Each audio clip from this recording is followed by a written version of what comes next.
Managing your project.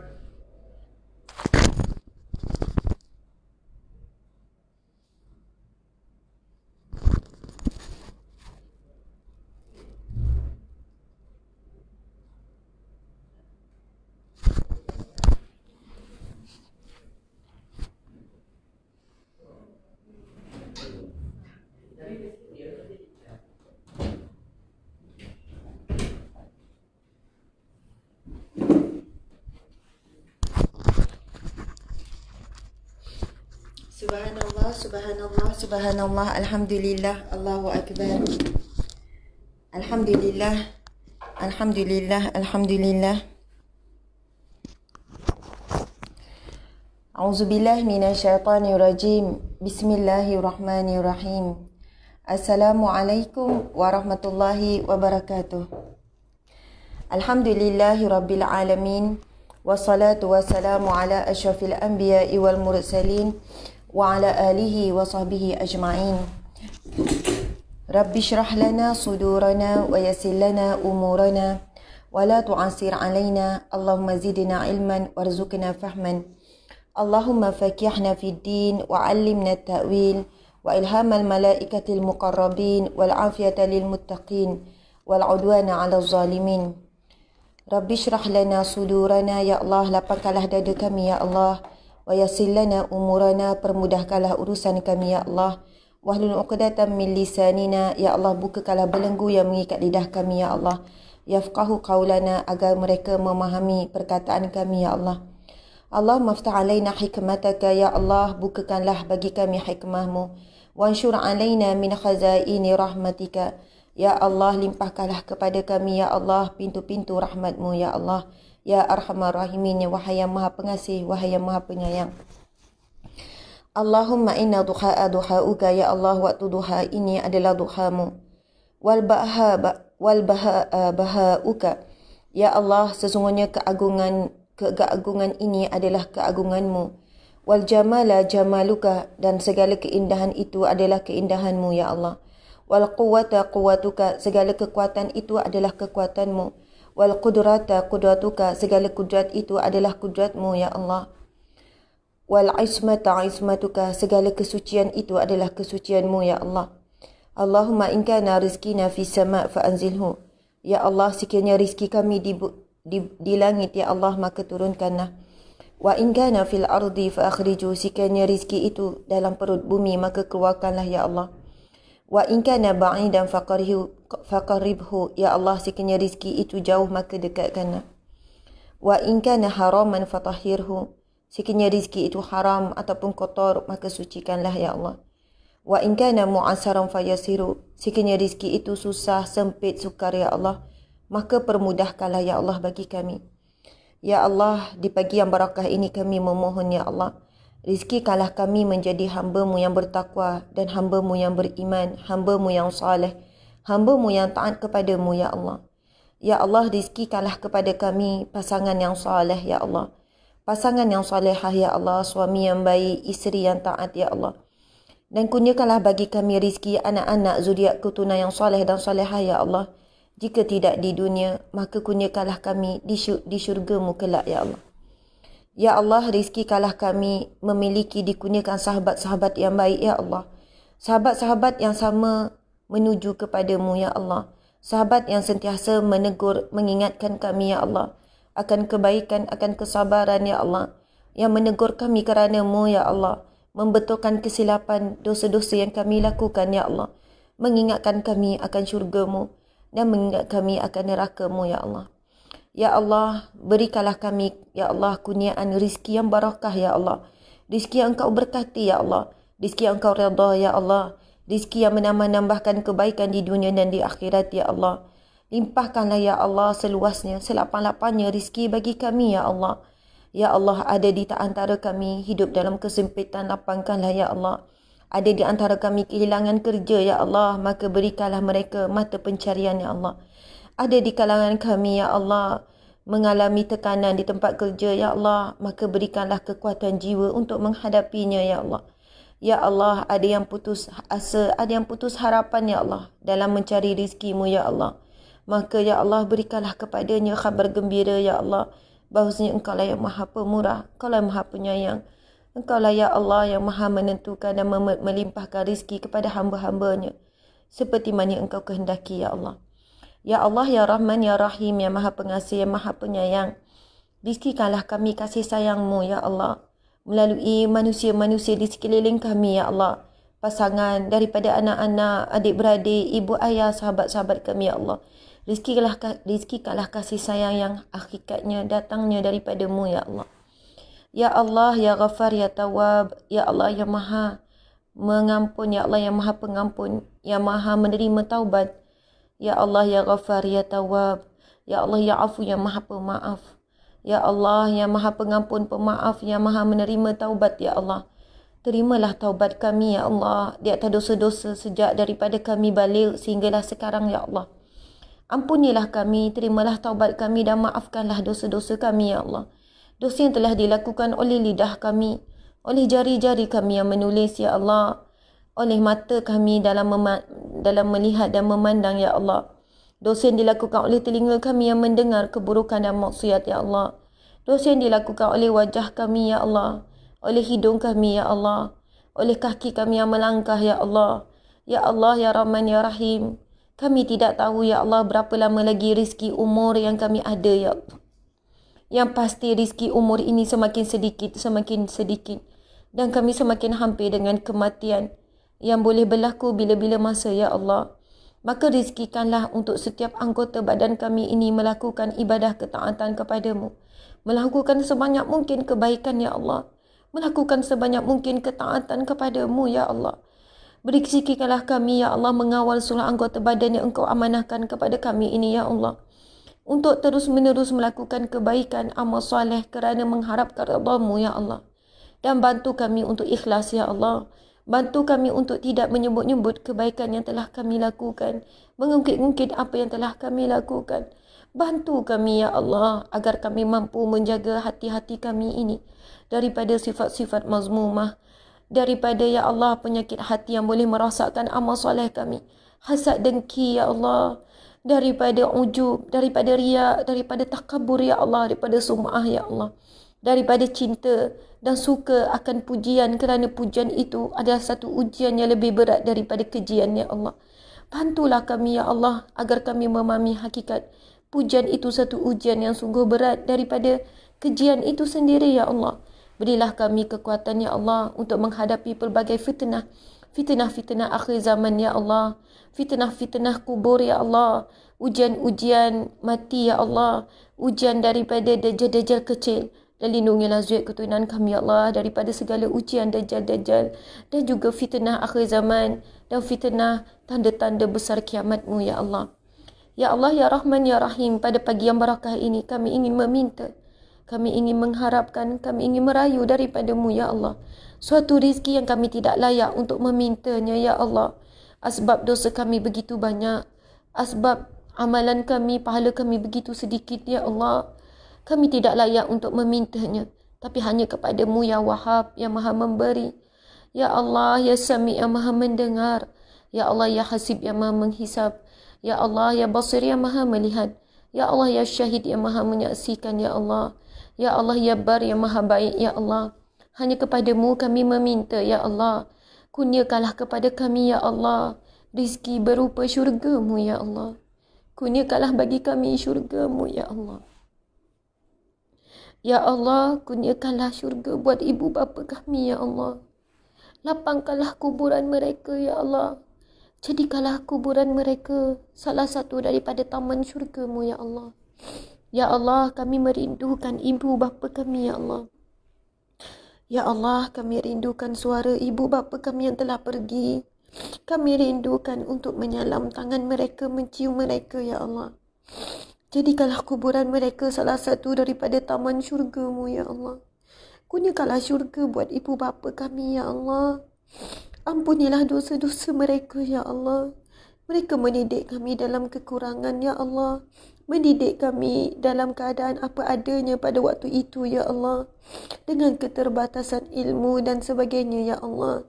Ampunilah ya Allah ibu bapa kami ya Allah. Rahmatilah mereka ya Allah. Ya Allah, Ya Rahman, Ya Rahim, rizkikanlah kami untuk bertemu dengan ibu bapa kami, adik-beradik kami, keluarga kami, Ya Allah, di syurga-Mu, Ya Allah. Rizkikanlah kami, Ya Allah, sekeluarga masuk syurga-Mu, Ya Allah. Ya Allah, kami mohon kepadamu, Ya Allah, rizkikanlah kami boleh bertemu, Ya Allah, dengan Nabi Muhammad sallallahu alaihi wasallam.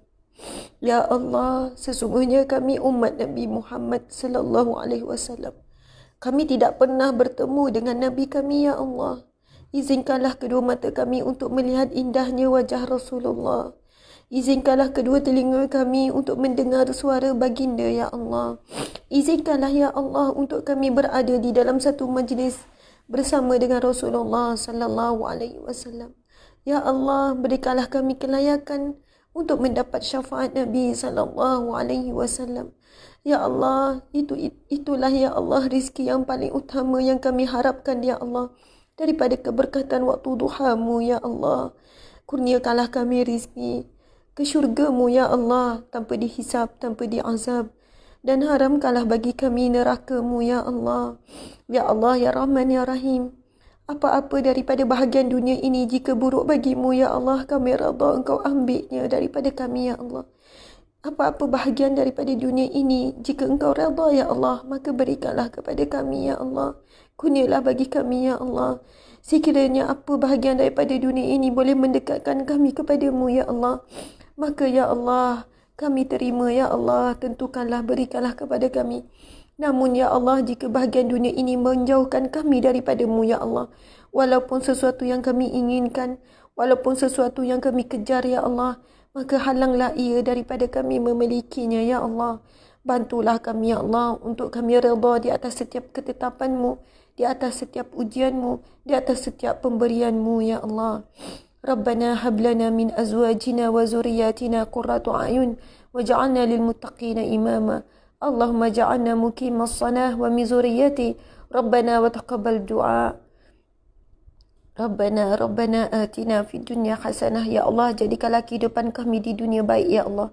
Wa fil akhirati hasanah. Ya Allah, jadikanlah kehidupan kami di akhirat kelak baik, Ya Allah. Wa qina azaban nar. Ya Allah, lindungilah kami daripada azab api neraka. Wa qina azabal mahsyar, dan jauhlah kami daripada azab mahsyar. Wa qina azabal qabr, jauhlah kami daripada azab kubur, Ya Allah. Allahumma takhtim alaina bi husnil khatimah. Ya Allah, berikanlah kami kematian yang baik, Ya Allah. Kematian yang husnul khatimah.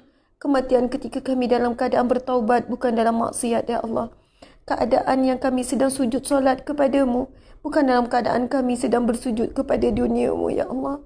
Ambillah nyawa kami tatkala lidah kami, Ya Allah, sedang memuji-Mu, sedang berzikir kepada-Mu, Ya Allah. Bukan saat lidah kami sedang membuat maksiat, Ya Allah. Ambillah nyawa kami ketika kami sedang melihat Al-Quran-Mu, Ya Allah. Ketika kami sedang membaca Al-Quran-Mu, Ya Allah. Bukan ketika kami sedang melihat sesuatu perkara yang maksiat, Ya Allah. Ambillah nyawa kami ketika kaki kami melangkah ke arah kebaikan, Ya Allah. Ketika kami melangkah ke arah sedekah, ke arah rumah-Mu, ke arah majlis-Mu, Ya Allah. Ya Allah, janganlah, Ya Allah, Kau ambil nyawa kami ketika kaki kami melangkah ke tempat-tempat yang Engkau murkai. Ke tempat-tempat yang lara, yang lalai, yang boleh menyia-nyiakan waktu dan umur kami, Ya Allah. Wa sallallahu ala sayyidina Muhammad wa ala alihi wa sahbihi wa sallam. Walhamdulillahi rabbil alamin. Amin ya rabbal alamin. Taqabbalallahu minkum, minna wa minkum. Taqabbal ya karim.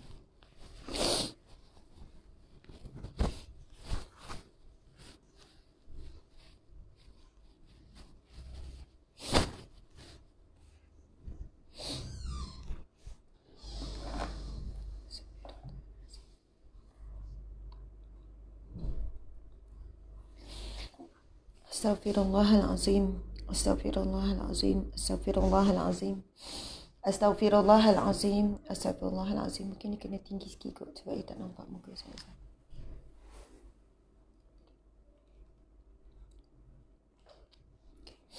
Astaghfirullahalazim. Astaghfirullahalazim. Astaghfirullahalazim. Astaghfirullahalazim. Allazi la ilaha illa huwal hayyul qayyum wa atubu ilaih. لا إله إلا الله وحده لا شريك له له الملك وله الحمد يحيي ويميت وهو على كل شيء قدير Allahumma ajirna minan nar ya Allah, jauhlah kami daripada api neraka-Mu ya Allah. Alhamdulillah, alhamdulillah. Segala puji bagi Allah, Tuhan sekalian alam. Selawat dan salam buat junjungan agung Nabi Muhammad sallallahu alaihi wasallam, kekasih kecintaan kita, kerinduan kita Nabi Muhammad sallallahu alaihi wasallam. Kita berselawat kepada Nabi, sahabat-sahabat sekalian, lebih kurang dalam 10 kali. Sebab itu ada hadis Nabi, barang siapa yang berselawat kepadaku 10 kali pada waktu pagi dan 10 kali pada waktu petang, maka dia berhak mendapat syafaatku dan dia berhak mendapat syurga Allah Subhanahu wa taala. InsyaAllah kita sama-sama berselawat 10 kali untuk Rasulullah sallallahu alaihi wasallam. Hakikatnya selawat itu adalah untuk kita sendiri. Bismillahirrahmanirrahim. Allahumma salli wa sallim ala nabiyyina Muhammad. Allahumma salli wa sallim ala nabiyyina Muhammad. Allahumma salli wa sallim ala nabiyyina Muhammad. Allahumma salli wa sallim ala nabiyyina Muhammad. Allahumma salli wa sallim ala nabiyyina Muhammad. Allahumma salli wa sallim ala nabiyyina Muhammad. Allahumma salli wa sallim ala nabiyyina Muhammad. Allahumma salli wa sallim ala nabiyyina Muhammad. Allahumma salli wa sallim ala nabiyyina Muhammad. Allahumma salli wa sallim ala nabiyyina Muhammad wa ala alihi wa sahbihi wa sallim. Alhamdulillah. Sahabat-sahabat yang dirahmati Allah sekalian, alhamdulillah ya Allah, kita telah memulakan dengan satu doa yang kita panjatkan kepada Allah Subhanahu wa taala. Walaupun kita ni jauh kan, tapi dekat di hati. Walaupun kita ni berpisah, tetapi kita sering kita bersatu dalam doa kepada Allah Subhanahu wa taala. Mudah-mudahan Allah angkat, Allah makbulkan doa yang kita lantunkan, yang kita susun, yang kita bacakan sebentar tadi, sahabat-sahabat. Walaupun sekadar saya yang mewakili, tapi kita sama-sama mengaminkan. Mudah-mudahan para malaikat juga mengaminkan. Mudah-mudahan Allah menerima munajat dan doa kita sebentar tadi. Subhanallah. Alhamdulillah, sahabat-sahabat yang dimati Allah. Tadi ada yang tanya, Ustazah boleh tak share doa tadi? Boleh, silakan. Yang dihormati, subhanallah, sahabat-sahabat yang ada di hadapan saya sekarang, yang saya hormati, yang saya sanjungi, yang saya muliakan. Mudah-mudahan kita juga dimuliakan oleh Allah Subhanahu wa taala. Pada pagi yang barakah ini, setelah 3 hari sebenarnya kita tak ada live kan. Hari Sabtu tak ada, hari Ahad tak ada dan hari Isnin. Hari ini pagi Selasa, alhamdulillah kita dapat bertemu pada pagi ini. Mudah-mudahan pertemuan pagi ini diberkati oleh Allah Subhanahu wa taala.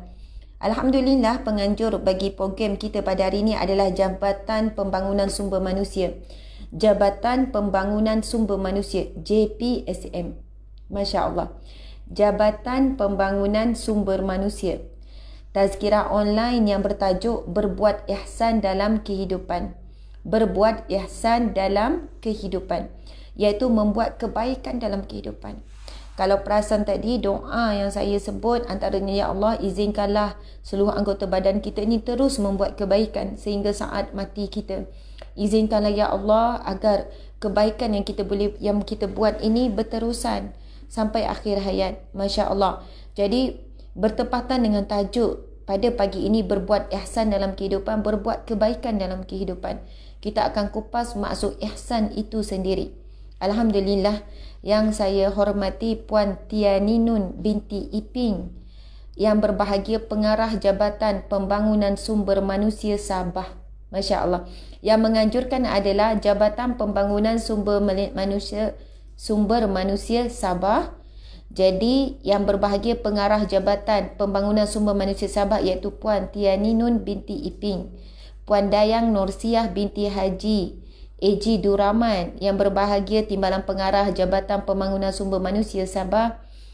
Seterusnya Encik Muhammad Fuad Abdullah selaku yang berusul Ketua Penolong Pengarah Institut Latihan Teknik dan Perdagangan.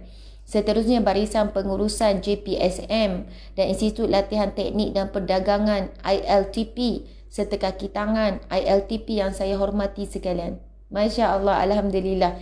Terima kasih di atas kesudian menjemput saya pada pagi yang barakah ini. Jadi sahabat-sahabat yang dirahmati Allah sekalian, apa khabar semua? Boleh tuliskan sesuatu di ruangan komen. Apa khabar kehidupan hari ini?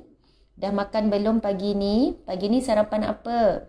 Boleh jawab. Alhamdulillah, segala puji bagi Allah. Marilah sama-sama kita memuji Allah di atas segala nikmat. Walau apa pun keadaan kita sekarang, walaupun kurang sihat, walaupun kita kurang makan, mungkin kurang rehat, mungkin kurang tidur, mungkin dalam ujian, maka kuatkanlah untuk mengucapkan kalimah Alhamdulillah, Subhanallah. Boleh ya sahabat-sahabat, boleh tak tuliskan? Kalau tak mampu, kalau rasa malu nak komen, boleh tak tuliskan perkataan Alhamdulillah. Ataupun tuliskan perkataan Allahumma salli ala Sayyidina Muhammad. Subhanallah, ada Ukhti Mumtazah Sanusi. Masya Allah, terima kasih Ukhti.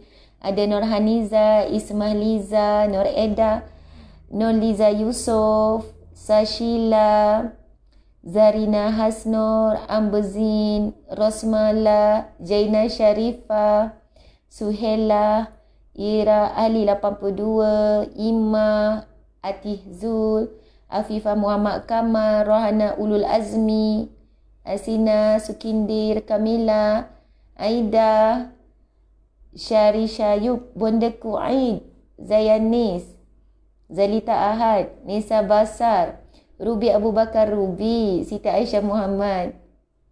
Ya, saya sihat Alhamdulillah. Sihat, Subhanallah. Razana Kasim, Faizura, Cik Nam Saad, Cik Nim Saad, Sabar Ria Daud, Rahim Wati, Zulkifli, Kaisara, Umi, Aisyah Khairul. Masya Allah, ramailah kau nak sebut nama tu kan. Subhanallah, Alhamdulillah. Saya doakan sahabat semua sehat walafiat. Boleh juga tinggalkan zikir ke komen subhanallah wa bihamdi, subhanallahil azim, subhanallah, alhamdulillah, Allahu akbar. Kerana setiap komen-komen yang kalian tuliskan itu sebenarnya akan menaikkan engagement live kita dan akan membantu supaya live kita ini lebih ramai yang boleh hadir. Seterusnya, jika sahabat-sahabat tidak keberatan, boleh tekan butang share ya. Boleh bantu share perkongsian kita pada pagi ini. Ini adalah jihad kita. Ini adalah jihad kita sama-sama untuk menyebarkan ilmu Allah, untuk menyebarkan kebaikan. Ini adalah perjuangan kita. Marilah kita berkongsi kebaikan yang pertama pada hari ini, iaitu berkongsi majlis ilmu. Tajuk kita adalah berbuat kebaikan sepanjang hayat, sepanjang kehidupan. Maka kebaikan yang antara kita boleh buat pada pagi ini adalah kita share perkongsian ini agar lebih ramai hadir. Alhamdulillah, subhanallah. Siti Muniah, terima kasih. Supiah, terima kasih. Subhanallah, alhamdulillah. Okey. Sahabat-sahabat sekalian, apakah yang bakal kita bincang dalam perkongsian pada pagi ini ialah yang pertama, definisi ihsan. Apakah maksud ihsan? Ini merujuk kepada hadis Nabi SAW. Kita akan pergi kepada definisi ihsan. Yang kedua, dalil berbuat ihsan, berbuat kebaikan dalam kehidupan. Kemudian perkara ketiga iaitu anjuran bersegera dalam berbuat ihsan. Yang keempat, tingkatan ihsan dalam ibadah. Tingkatan ihsan dalam ibadah. Kemudian yang kelima, tingkatan ihsan sesama manusia. Tingkatan ihsan berbuat baik sesama manusia. Kemudian berbuat baik menurut Sayyidina Ali radhiyallahu anhu. Yang ketujuh, ihsan dalam pekerjaan. Yang ke-8, ihsan dalam rumah tangga. Yang ke-9, kesah teladan berkenaan dengan jangan memandang remeh kebaikan yang dilakukan. Jadi, insya-Allah, subtopik bagi tajuk pada hari ini iaitu berbuat ihsan dalam kehidupan. Kita akan kupas 9 subtopik. Subhanallah, alhamdulillah, Allahu akbar. Jadi, sahabat-sahabat yang dirahmati Allah sekalian, Ustazah rasa nak guna ni. Sangat bagus. Okey, saya nak berkongsi sekali dengan pusing je. Tarik. Boleh tak tu tarik? Boleh. InsyaAllah saya akan gunakan slide sekali supaya sesi pengajian kita ini lebih tersusun. Sahabat-sahabat semua pun boleh tuliskan nota. Sahabat-sahabat semua pun boleh tuliskan nota. Syira, panggil bantuan dulu. Baiklah. Apakah tajuk yang subtopik yang bakal kita bincangkan di bawah tajuk berbuat ihsan dalam kehidupan? Yang pertama, definisi ihsan. Yang kedua, dalil berbuat ihsan dalam kehidupan. Yang ketiga, iaitu anjuran bersegera dalam berbuat ihsan. Yang keempat, tingkatan ihsan dalam ibadah. Yang kelima, tingkatan ihsan sesama manusia. Yang keenam, berbuat baik menurut Sayyidina Ali radhiyallahu anhu. Dek, kena alihkan ni dulu bunga. Yang ketujuh, ihsan dalam pekerjaan. Yang kelapan, ihsan dalam rumah tangga. Yang kesembilan, kisah teladan berkenaan dengan jangan memandang remeh kebaikan yang dilakukan. Subhanallah. Okey. Sekejap ya, kita adjust sekejap.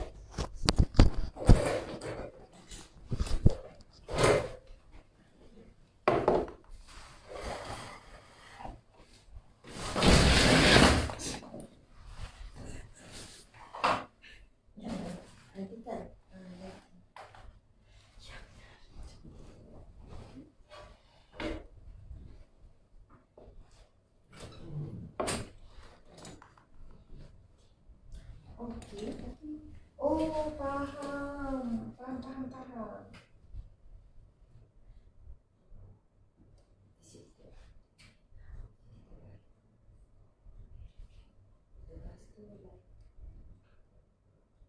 Okey, it's okay. Baik.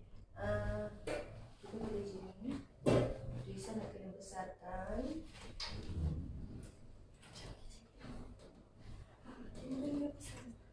Betul. Okey, sekarang kita akan pusing kamera dan memang jadi gelap. Oh, gelap. Gelap sangat. Tak sama dengan. Sebab dia daripada sini. Okey.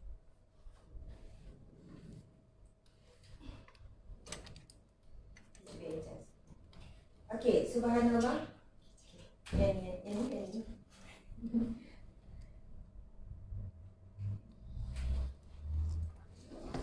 Ya. Okey, subhanallah. Sahabat-sahabat sekalian, insya-Allah ini antara subtopik yang bakal kita bincangkan. Muka Ustazah nampak tak? Okey. Iaitu tajuk berbuat ihsan dalam kehidupan. Hari ini tarikh 15/12/2020.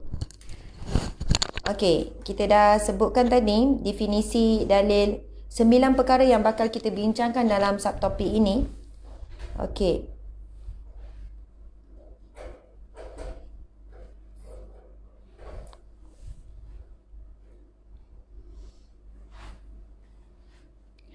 Okey, subhanallah. Yang pertama kita pergi kepada definisi ihsan. Ihsan dia berasal daripada perkataan hasuna yang membawa maksud berbuat baik. Lawan kepada perkataan al-isaah iaitu berbuat jahat. Perkataan ihsan asal daripada perkataan hasuna, ini bahasa Arab ya, yang membawa maksud berbuat baik. Dia lawan kepada perkataan al-isaah iaitu yang membawa maksud berbuat jahat. Istilah. Okey, dari sudut istilah, itu dari sudut bahasa perkataan tu kan. Dari sudut istilah, ia membawa maksud menyembah Allah Subhanahu Wa Taala dalam keadaan merasakan kehadiran Allah Subhanahu Wa Taala dan seolah-olah Allah Subhanahu Wa Taala sedang mengawasinya. Masya-Allah. Itulah maksud ihsan dari sudut istilah, iaitu menyembah Allah dalam keadaan merasakan kehadiran Allah dan seolah-olahnya Allah sedang mengawasinya. Jadi bagi orang yang membuat kebaikan, dia boleh mencapai tahap dia merasakan Allah melihat apa yang dia lakukan. Orang yang begini akan lebih terjaga keikhlasannya kerana dia membuat sesuatu kerana Allah. Dan apabila diuji apa yang dibuat, pengorbanan dia, susah payah dia tu, lalu manusia tidak menghargai contohnya, lalu manusia tidak membalas kebaikannya, dia tidak mudah kecewa. Kerana daripada awal lagi hatinya dah clear, very clear, hatinya jelas. Dia melakukan kerana mengharapkan redha Allah, mengharapkan ganjaran daripada Allah, kerana dia telah mencapai kedudukan ihsan, iaitu merasakan kehadiran Allah dan Allah melihat, mengawasi apa yang dia lakukan. Hal ini sebagaimana sabda baginda Nabi sallallahu alaihi wasallam ketika ditanya oleh Jibril alaihissalam tentang ihsan. Ammal ihsan, malaikat Jibril bertanya kepada Rasulullah, apakah itu ihsan? Lalu Nabi SAW menjawab, an ta'budallaha ka'annaka tarahu fa in lam takun tarah fa innahu yaraka. Sekali lagi Nabi SAW bersabda, boleh ikut ya sama-sama semua sebab semua pun dah nampak hadis Nabi itu. Cuba baca ikut saya. Bismillahirrahmanirrahim. An ta'budallaha ka'annaka tarahu fa in lam takun tarah fa innahu yarak. Sadaqa Rasulullah sallallahu alaihi wasallam. Hadis sahih. Yang bermaksud ihsan ialah bahawa engkau menyembah Allah seolah-olah engkau melihatnya. Tetapi jika engkau tidak melihatnya dan memang kita tidak mampu melihatnya, maka sesungguhnya Allah Subhanahu wa taala melihat engkau. Itulah jawapan Rasulullah sallallahu alaihi wasallam apabila malaikat Jibril bertanya kepada Rasulullah, apa itu ihsan? Lalu Nabi menjawab, ihsan ataupun berbuat kebaikan itu barulah ataupun ciri-ciri kebaikan yang sebenar-benarnya. Ciri-ciri kebaikan yang akan diterima oleh Allah sebagai satu amalan soleh. Ciri-ciri kebaikan yang memang dibuat kerana Allah. Sebab ramai manusia buat baik kerana manusia. Ramai manusia buat baik kerana mengharapkan balasan ganjaran daripada manusia. Ramai manusia membuat kebaikan untuk meraih kebaikan di dunia. Allahu Akbar. Jadi, orang yang sebegini akan kerugian. Jadi, apakah kebaikan yang sebenar dalam kehidupan? Apakah yang diartikan dengan kebaikan yang kita sebut buat baik banyak-banyak? Jangan buat kejahatan, kita kena jadi orang baik. Maksud baik daripada perkataan hasanah baik itu sendiri dan terjemahan daripada jawapan Rasulullah sallallahu alaihi wasallam, ihsan ataupun berbuat baik itu ialah bahawa engkau menyembah Allah.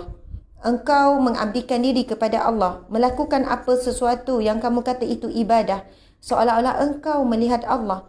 Tetapi jika engkau tidak melihatnya, maka sesungguhnya Allah Subhanahu wa taala melihat engkau. Menurut Imam Nawawi, ihsan akan mendorong seseorang agar sentiasa ikhlas dalam melakukan ibadah dan mengerjakan ibadah kerana Allah Subhanahu wa taala semata-mata. Dan kita tahu ibadah ini ada dua. Ibadah umum dan ibadah khusus. Ibadah khusus seperti zikrullah, seperti doa, seperti haji, seperti sedekah, salat, baca Quran, itu ibadah khusus. Namun, ada ibadah yang lebih luas skopnya, iaitu ibadah umum. Ibadah umum umpama seperti majlis ilmu kita pada saat ini. Majlis ilmu adalah ibadah khusus. Seperti kita menyapu, mengemas rumah, membersihkan rumah. Ia ibadah umum. Tapi perlu diniatkan kerana mencari pahala daripada Allah. Mencari redha Allah. Siapa yang melakukan sesuatu kerana mengharapkan Allah semata-mata, mengharapkan Allah redha, mengharapkan ganjaran pahala bagi Allah, daripada Allah, maka jangan bimbang. Allah akan melembutkan hati orang sekeliling kita untuk membuat kebaikan kembali kepada kita. Sebab itu, saya pernah membaca satu kata-kata ulama yang menyebutkan, jika kamu tidak dihargai oleh manusia, mungkin kerana pengorbananmu, bukan kerana Allah. Mungkin jika kamu tidak dibalas kebaikan oleh manusia, mungkin kamu melakukan kebaikan bukan kerana Allah. Jika kamu tidak dapat apa yang kamu harapkan daripada manusia sekeliling, mungkin kamu sendiri tidak melakukan sesuatu kerana Allah Subhanahu wa taala. Jadi sahabat-sahabat sekalian, ada orang datang jumpa dengan saya, ramai yang mengadu masalah, suami tak sayang, suami tak hargai dan sebagainya. Kadang-kadang saya sekadar mampu untuk memberikan peringatan, puan, mungkin kita selama ini belum lagi melakukan pengorbanan, mungkin kita hargai suami kerana mengharapkan dia, mengharapkan balasan daripadanya, bukan mengharapkan balasan daripada Allah Subhanahu wa taala. Jadi mungkin selepas ini puan boleh cuba sedaya upaya melawan bisikan syaitan yang membisikkan kepada kita membuat sesuatu nak instant, nak dapat instant result, nak dapat segera kesan dia, kemudian nak dapat balasan segera. Sedangkan bagi orang yang beriman itu, Allah akan menahan-nahan untuk diberi balasan mungkin dalam tempoh yang agak lama sikit. Kerana dalam tempoh tersebut kita dapat pahala sabar. Sebelum hasil usaha kita itu dapat pahala sabar dulu. Dan jika tidak dapatlah hasil daripada usaha ikhtiar kita itu di dunia, nescaya kita akan dapat bahagian di akhirat kelak. Maka suka saya menyebutkan mungkin sama ini kita beri kasih sayang kerana mengharapkan balasan kasih sayang daripada pasangan ataupun anak-anak, kawan-kawan dan sebagainya. Jadi belajarlah memberi kasih sayang tanpa mengharapkan apa-apa balasan daripada manusia. Buat kerana Allah, nescaya kita akan dapat balasan daripada manusia. Kita akan dapat. Orang yang ikhlas menyayangi, orang yang ikhlas mengharapkan ganjaran balasan daripada Allah dalam memberi, dalam menghargai, insya-Allah pasti akan dapat. pasti akan dapat balasan. Allah akan menggerakkan hati-hati orang yang menerima kasih sayang kita tu, yang menerima pengorbanan kita tu, yang menerima susah payah itu. Allah yang akan mencampakkan perasaan apa yang kita harapkan. Tetapi sebab itu kita kena berjuang untuk membuat sesuatu kerana mengharapkan pahala, ganjaran, balasan redha Allah Subhanahu wa taala. Allahu akbar. Dan tuan-tuan puan-puan sekalian, kuasa melakukan sesuatu mengharapkan redha Allah, kuasa yang paling luar biasa. Cuba lepas ni kita buat apa? Kita masak kan, kejap lagi kita nak masak. Yang berada di rumah nak masak. Cuba kita sebut pada mulut dan cuba hadirkan hati. Ya Allah, redakanlah apa yang aku lakukan ni ya Allah. Ya Allah, mudah-mudahan dapatlah pahala daripada masak ni ya Allah. Aku lakukan ni ya Allah, buat-buat kerja rumah ni ya Allah, memang penat ya Allah. Tapi kerana mengharapkan ganjaran ya Allah, baca Quran dah sikit, kan zikir dah sikit, puasa sunat pun tak, sedekah pun sikit. Mudah-mudahan ya Allah, dapatlah pahala ya Allah, pahala mengemah rumah ni ya Allah. Subhanallah, kita akan tersenyum, kita akan gembira, kita akan buat dengan lebih bersemangat sebab kita tahu, ya suami tak nampak, orang tak puji, tapi Allah nampak, Allah puji apa yang kita buat. Sebab itu perkataan ihsan ini kalau kita belajar, kalau kita hayati, kita akan rasa seronok sahabat-sahabat sekalian. Kita tak mudah kecewa dengan manusia, kita tak mudah penat, kita tak mudah letih, kita akan bersemangat saja dalam melakukan kerja-kerja harian kita. Masya Allah. Sahabat-sahabat yang dirahmati Allah sekalian, seterusnya. Ini jadi ni tak? Ataupun saya kena rendah, tak saya setinggi. Okey. Menurut Imam Nawawi, ihsan akan mendorong seseorang agar sentiasa ikhlas dalam beribadah dan mengerjakan ibadah kerana Allah Subhanahu wa taala semata-mata. Menurut Ibnu Qayyim Al-Jauziyah, ibadah yang digambarkan dalam hadis ini memperlihatkan kesempurnaan iman dan kesedaran rohani yang sangat tinggi.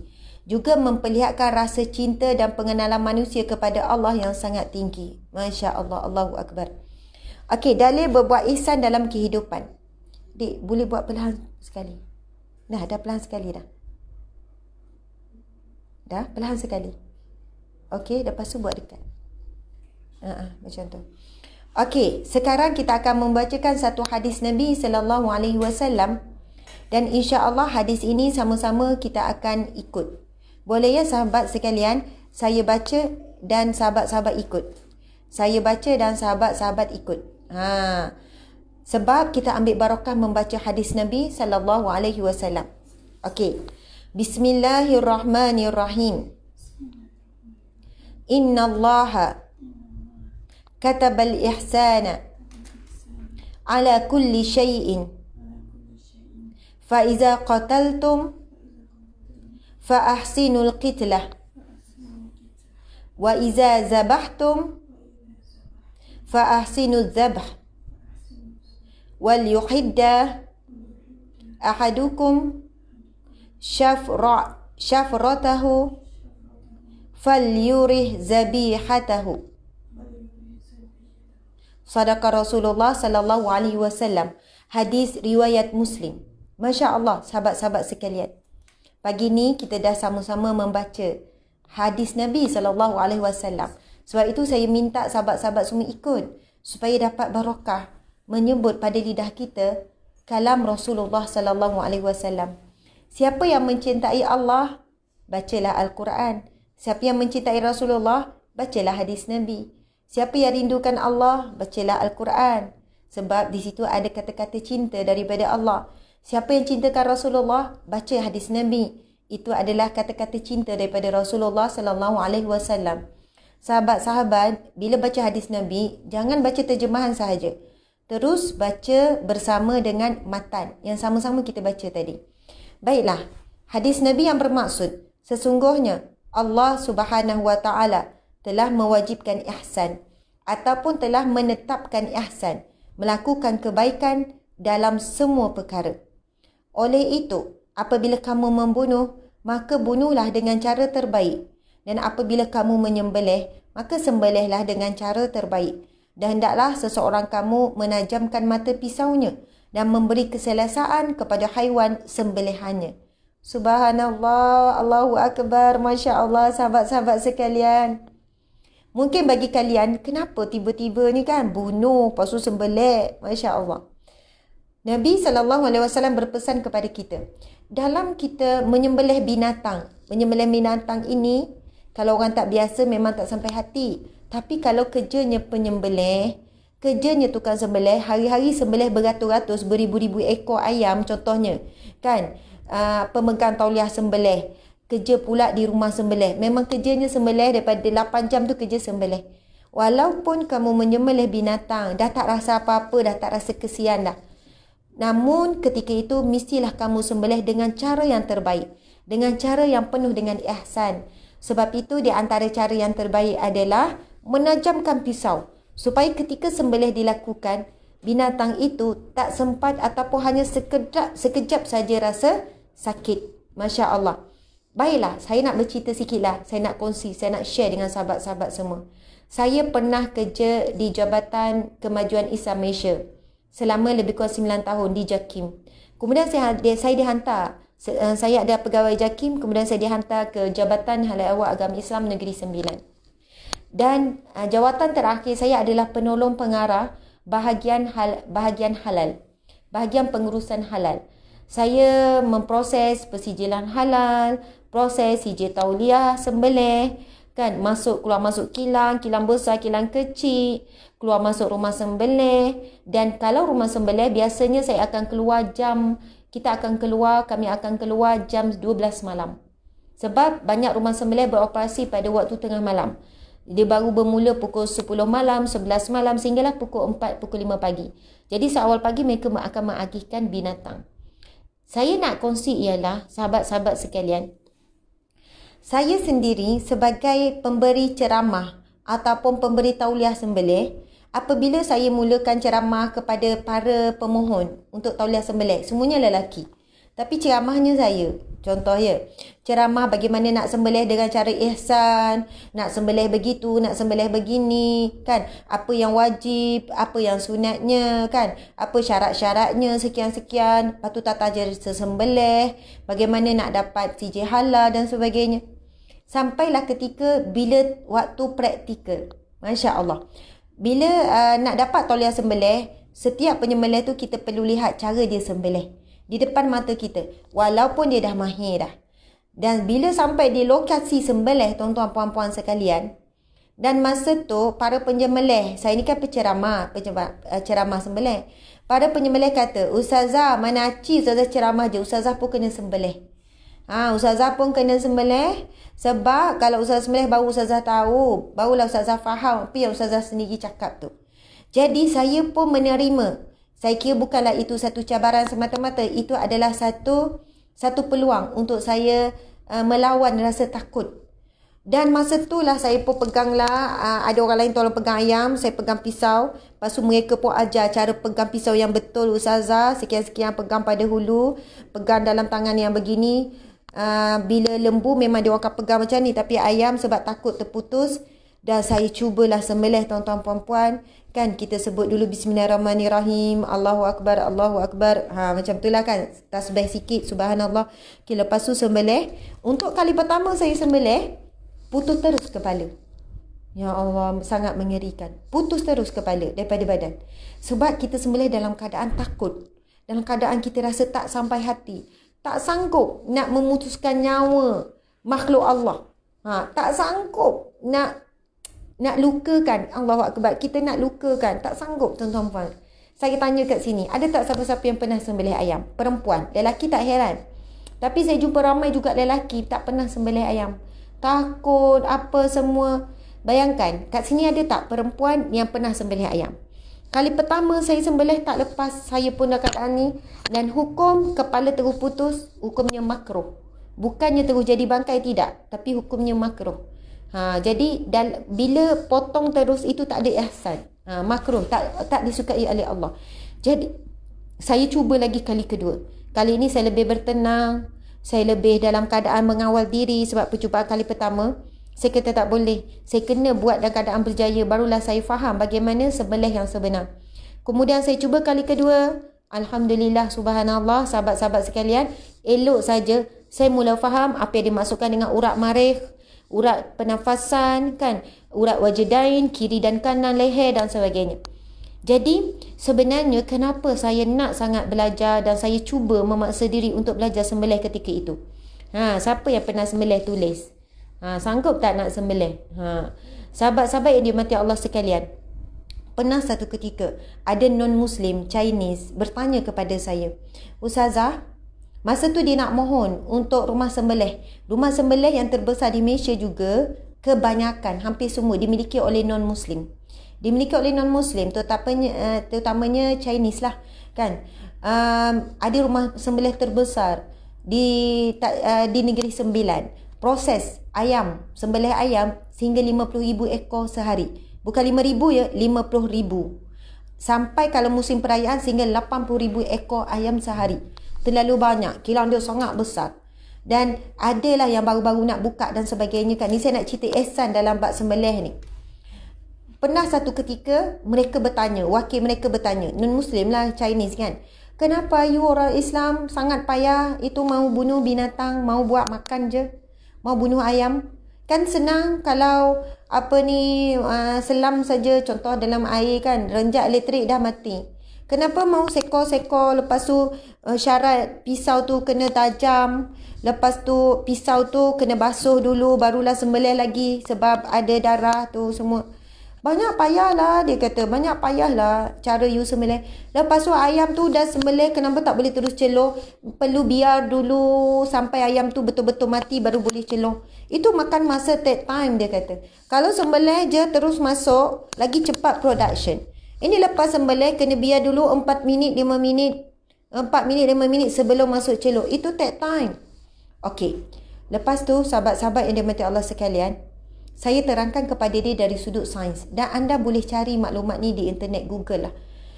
Pernah satu ketika saintis, kan, para pengkaji haiwan terutamanya, mereka mengkaji cara sembelih binatang yang paling baik untuk binatang, yang paling kurang sakit, yang paling terbaik untuk kesihatan daging dia, yang paling bagus untuk binatang tu, cara sembelih ataupun cara bunuh binatang yang macam mana yang terbaik, yang boleh menjaga kebajikan binatang.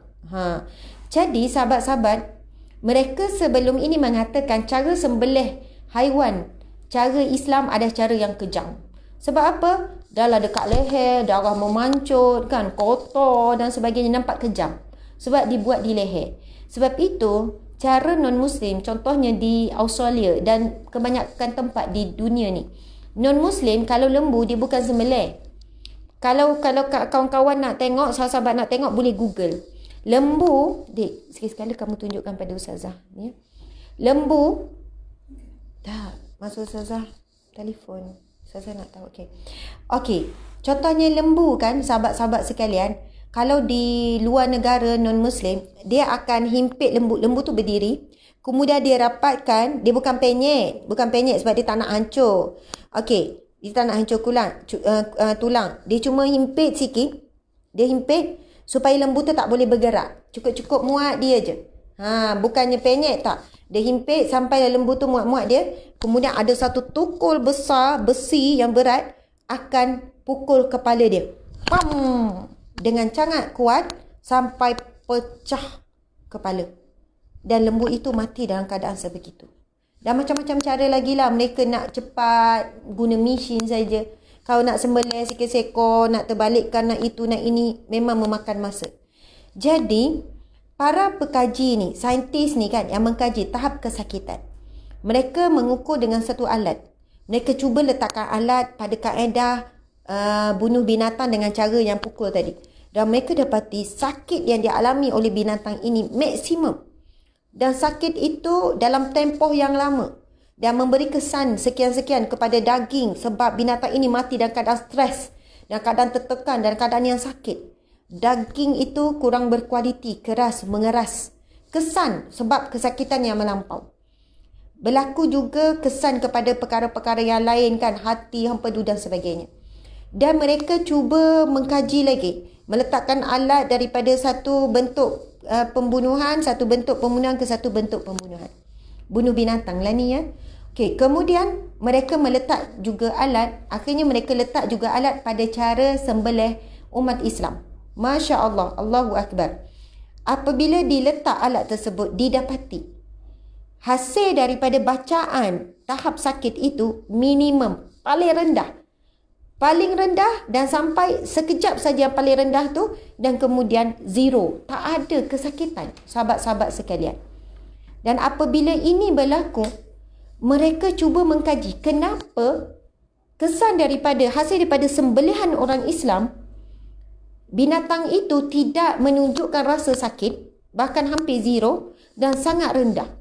Akhirnya bila mereka mengkaji ketika berlaku sembelihan, sebab itu disunatkan dalam ini, hendaklah kamu menajamkan mata pisaunya dan memberi keselesaan kepada haiwan sembelih. Haiwan sembelih perlu dijatuhkan bagi dia selesa, bagi dia tenang. Sebab itu sunat direndahkan. Bukannya sekarang ini kalau guna mesin, ayam ini dalam keadaan rasa gayat duduk di atas. Sebab itu biasanya yang menyembelih berada lebih tinggi daripada yang disembelih. Binatang tu ada di bawah. Jadi sahabat-sahabat sekalian, rupanya bila mereka kaji, ketika sembelihan menurut Islam berlaku, proses sembelih dilakukan, urat yang dipotong, yang sakit adalah ketika terkena kulit, itu sekejap saja. Sebab itu kena guna pisau yang tajam. Sebab bila guna pisau yang tajam, dia laju. Serap. Macam tu. Kan? Sebab apa? Ketika sembelih dilakukan, terus terputus urat pernafasan. Kemudian urat marih, urat pernafasan. Kemudian 2 urat kiri kanan. Urat ini adalah urat yang menyambung signal kepada otak. Yang mana automatik bila disembelih, signal otak yang menyatakan rasa sakit itu diputuskan.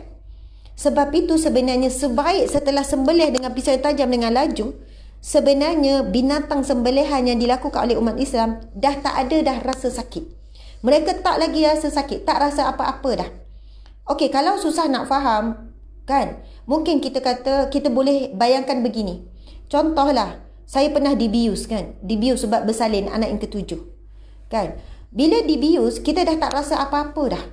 Sedangkan doktor potong, siat, robek, jahit lagi, macam-macam dibuat, darah keluar. Tapi tidak ada dia rasa sedikit pun, sikit pun tak rasa. Walaupun bius tu separuh badan tu atas ni boleh gerak, boleh tengok contoh, kan. Tapi tak rasa apa-apa. Kerana ubat bius itu, dia ada fungsi memberikan, membuatkan dia rasa di bahagian otak yang memberikan reaksi rasa sakit itu dibius, dihilangkan rasa. Jadi apabila leher tu disembelih, kan, maka kedua urat yang bersambung dengan otak untuk rasa sakit diputuskan, lalu binatang tu tak rasa apa-apa dah. Namun ada yang bertanya, Ustazah, habis tu binatang tu menggelupur tu kenapa? Menggelupur itu hanyalah satu refleksi ataupun tidak balas otot mengejang. Kenapa otot mengejang? Darah yang sedang keluar memancut-mancut. Dan kebaikan daripada dia menggelupur, kan, kalau kita tengok, pernah tengok sembelih ayam pun siap bangun lagi, kan. Siap bangun, itik lagi lah. Oh, siap raun itik lagi lama kalau itik kampung, kan. Siap pusing, siap raun, tawah apa semua. Dia tak rasa sakit dah. Cuma tinggal lagi dia masih ada daya untuk bergerak. Rasa sakit tu dah tak rasa. Tapi kelebihan dan kebaikan kenapa binatang ni akan menggelupur, daripada hasil menggelupur itulah keluarnya semua darah-darah daripada tubuh. Darah binatang akan mancuk keluar. Dan apakah kebaikannya? Semua penyakit daripada binatang itu akan keluar sama. Sebab penyakit ataupun apa-apa virus ke apa hanya berada dalam darah, bukan dalam isi. Apa-apalah penyakit berjangkit ke, ia hanya melalui darah, bukan isi. Sebab itu hikmah besar apabila binatang disembelih di bahagian leher. Kenapa leher? Sebab leher ada mengandungi satu nadi utama, pembuluh darah utama manusia ke binatang ke makhluk yang bernyawa adalah di leher. Kita kan ada nadi juga di sini. Ada orang dia nak bunuh diri, dia potong nadi ni, kan. Tapi kalau orang jumpa awal-awal lagi, boleh diselamatkan. Boleh diselamatkan. Nadi ni boleh diselamatkan. Bahkan ada orang putus tangan pun boleh hidup lagi. Tapi kalaulah urat marih ni, nadi utama ni di leher manusia ni diputuskan, memang tak boleh selamat. Memang tak ada peluang untuk selamat kalau putus. Kalau tinggal sikit, boleh lagi lah operation sambung nadi tu. Tapi kalau dah putus terus kiri dan kanan, maka tak boleh. Sebab urat nadi utama ni, saluran darah pembuluh darah utama yang berada di leher ni, dia tidak boleh dihentikan, darah akan keluar sampai habis. Tambah darah macam mana pun tak boleh dihentikan. Sebab itu sahabat-sahabat yang dirahmati Allah sekalian, binatang bila diputuskan dua-dua, urat akan keluar tanpa henti sampai habis. Dan binatang tersebut, hasil kajian saintis ini mendapati cara sembelihan binatang menurut Islam adalah cara paling ihsan, paling baik untuk binatang. Binatang tidak sakit, binatang tak stres dan kualiti daging yang terbaik. Sebab daging tu bukan dalam keadaan tertekan, kan tuan dia tu, yang meninggal tu, yang mati tu kan. Maksudnya lembu tu tak tertekan, dia tak pressure, jadi daging tu manis, daging tu sehat sebab tak ada darah dan sebagainya. Sahabat-sahabat yang dirahmati Allah sekalian, saya sendiri pernah tengok non-Muslim sembelih. Mereka buat dengan cara yang sangat cepat. Kan, dia potong terus kepala, putus, lepas tu dia terus masuk celur. Bila potong terus, binatang tak habis lagi menggelupur, kemudian dia masuk celur, darah yang belum habis keluar, terus masuk dalam tempat celur. Air celur tu hitam legam. Kedua, apa yang berlaku? Akhirnya darah yang berada di dalam ayam tersebut meresap dalam isi. Bayangkan dia rendam ayam itu dengan air menggelegak dan keadaan darah masih ada dalam. Jadi sedikit sebanyak darah itu akan meresap dalam isi, dalam ayam itu sendiri. Jadi cara Islam, bila ayam menggelupur tu keluar, bila masuk celur tu tak hitam, tak kotor dengan najis darah. Begitulah, sebenarnya banyak sangat perbincangan tentang ini. Cuma sebab itu bila kita baca hadis Nabi ini, bagi orang yang tidak ada pengalaman, dia rasa biasa je lah. Okey, dengan binatang kena sembelih elok-elok. Tapi kerana saya ada pengalaman dalam bidang ini, dalam bab sembelihan tuan-tuan puan-puan sekalian, saya sendiri dalam menguruskan persijilan halal rumah sembelih. Ini pengalaman kerja. Jadi saya suka sharing dengan sahabat-sahabat sekalian. Bila kita ada pengalaman dan kita ada maklumat, kita baca hadis Nabi ini, kita rasa ia sangat hebat kerana Islam satu agama yang sangat sempurna, sangat lengkap, sehingga ketika membunuh binatang pun Islam menekankan tentang bab ihsan, berbuat baik kepada binatang walaupun binatang itu untuk menjadi bahan makanan kita. Masya Allah, Allahu Akbar. Baiklah, kita tengok firman Allah Subhanahu wa taala dalam perintah berbuat ihsan. A'udzubillahi minasyaitonirrajim. Bismillahirrahmanirrahim. Innallaha ya'muru bil 'adli wal ihsan wa ita'i dzil qurba wa yanha 'anil fahsya'i wal munkar wal baghi ya'izukum la'allakum tadhakkarun. Sadaqallahul azim. Subhanallah. Firman Allah dalam surah An-Nahl ayat 90. Yang bermaksud, sesungguhnya Allah menyuruh kamu berlaku adil dan berbuat kebajikan. Buat baik, adil dan buat baik. Memberi kepada kaum kerabat, dan Allah melarang dari berbuat keji, kemungkaran dan permusuhan. Dia memberi pengajaran kepadamu agar kamu dapat mengambil pengajaran. Subhanallah, Allah Akbar.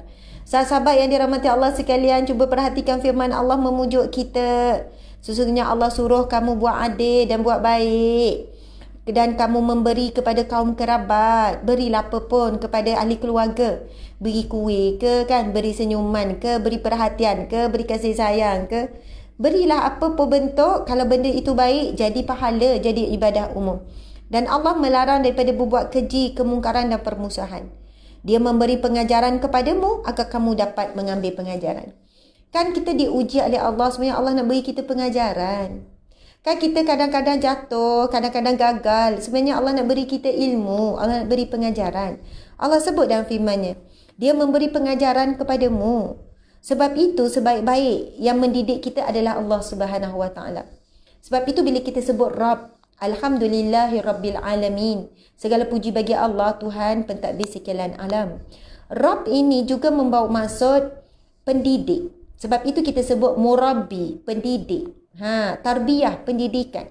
Dan pendidikan yang terbaik adalah apabila kita dididik langsung, kita ditarbiyah langsung oleh Allah Subhanahu wa taala. Melalui apa? Melalui universiti kehidupan, melalui ujian demi ujian. Sebab apa? Allah ingin kamu ambil kepadamu agar kamu dapat mengambil pengajaran. Masya Allah. Sebab itu kadang-kadang kita tertanya kenapa ujian yang sama selalu berlaku. Mungkin kita belum mengambil pengajaran daripada ujian yang lepas. Akhirnya Allah masih mengulang-ulang, kan, ujian yang sama, sehinggalah kita belajar dan kita tidak mengulangi lagi kesilapan yang sama. Akhirnya kita akan berpindah kepada bentuk ujian yang lain dan mungkin ujian tersebut meningkatkan lagi darjat kita di sisi Allah. Subhanahu wa ta'ala.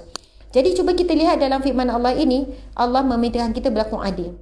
Wahai ibu ayah sekalian, peringatan untuk saya juga, tolonglah berlaku adil kepada anak-anak. Walaupun mungkin ada di kalangan anak kita yang lebih kita sayang. Kerana anak tu lebih baik, anak tu jaga solat, anak tu comel pula tu, bijak pula tu. Kan? Jadi mungkin ibu ayah cenderung lebih sayang kepada anak yang memiliki pakej yang lengkap untuk disayangi. Manakala ada pula anak ni rupa pun tak seberapa, perangai pun tak elok mana, suka menjawab, suka buat hal sendiri. Dan akhirnya kita tidak kuat untuk berlaku adil kepada keduanya. Na'udzubillah min zalik.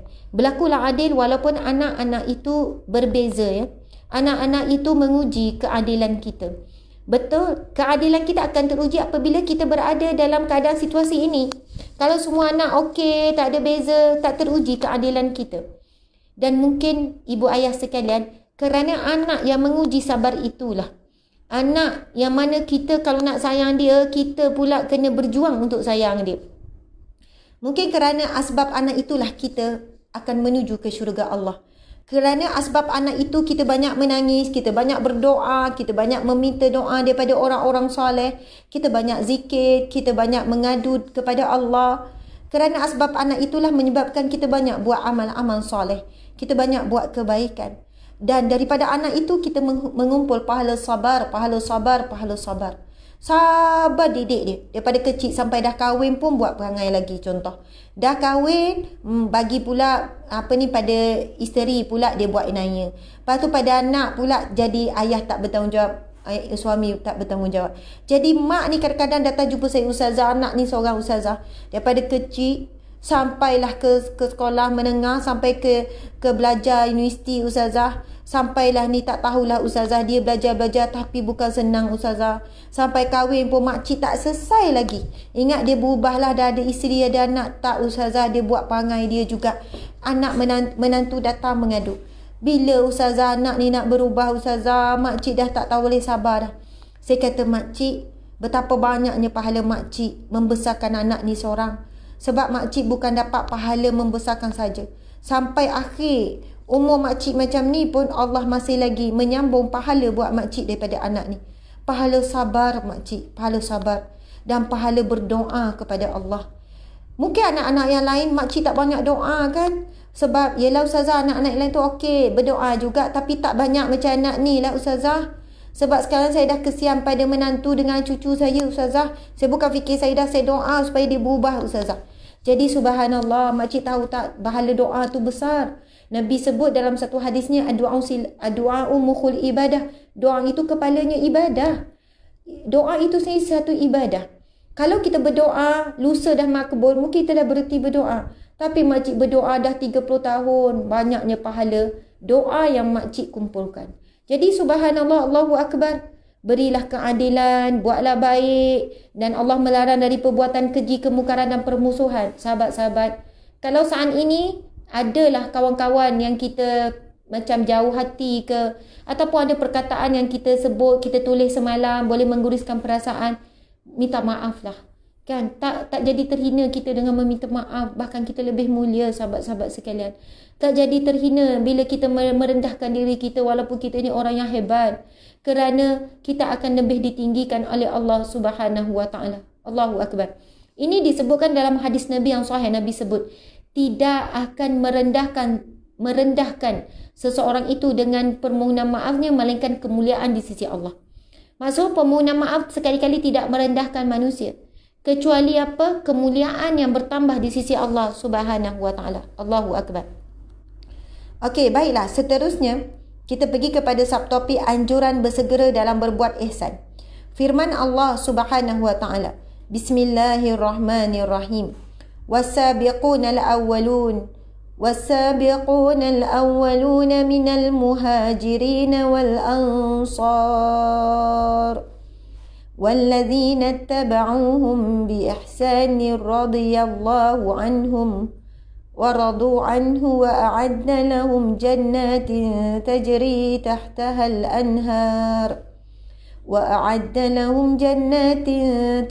تحتها الأنهار خالدين فيها أبدا Dzalikal fawzul azim.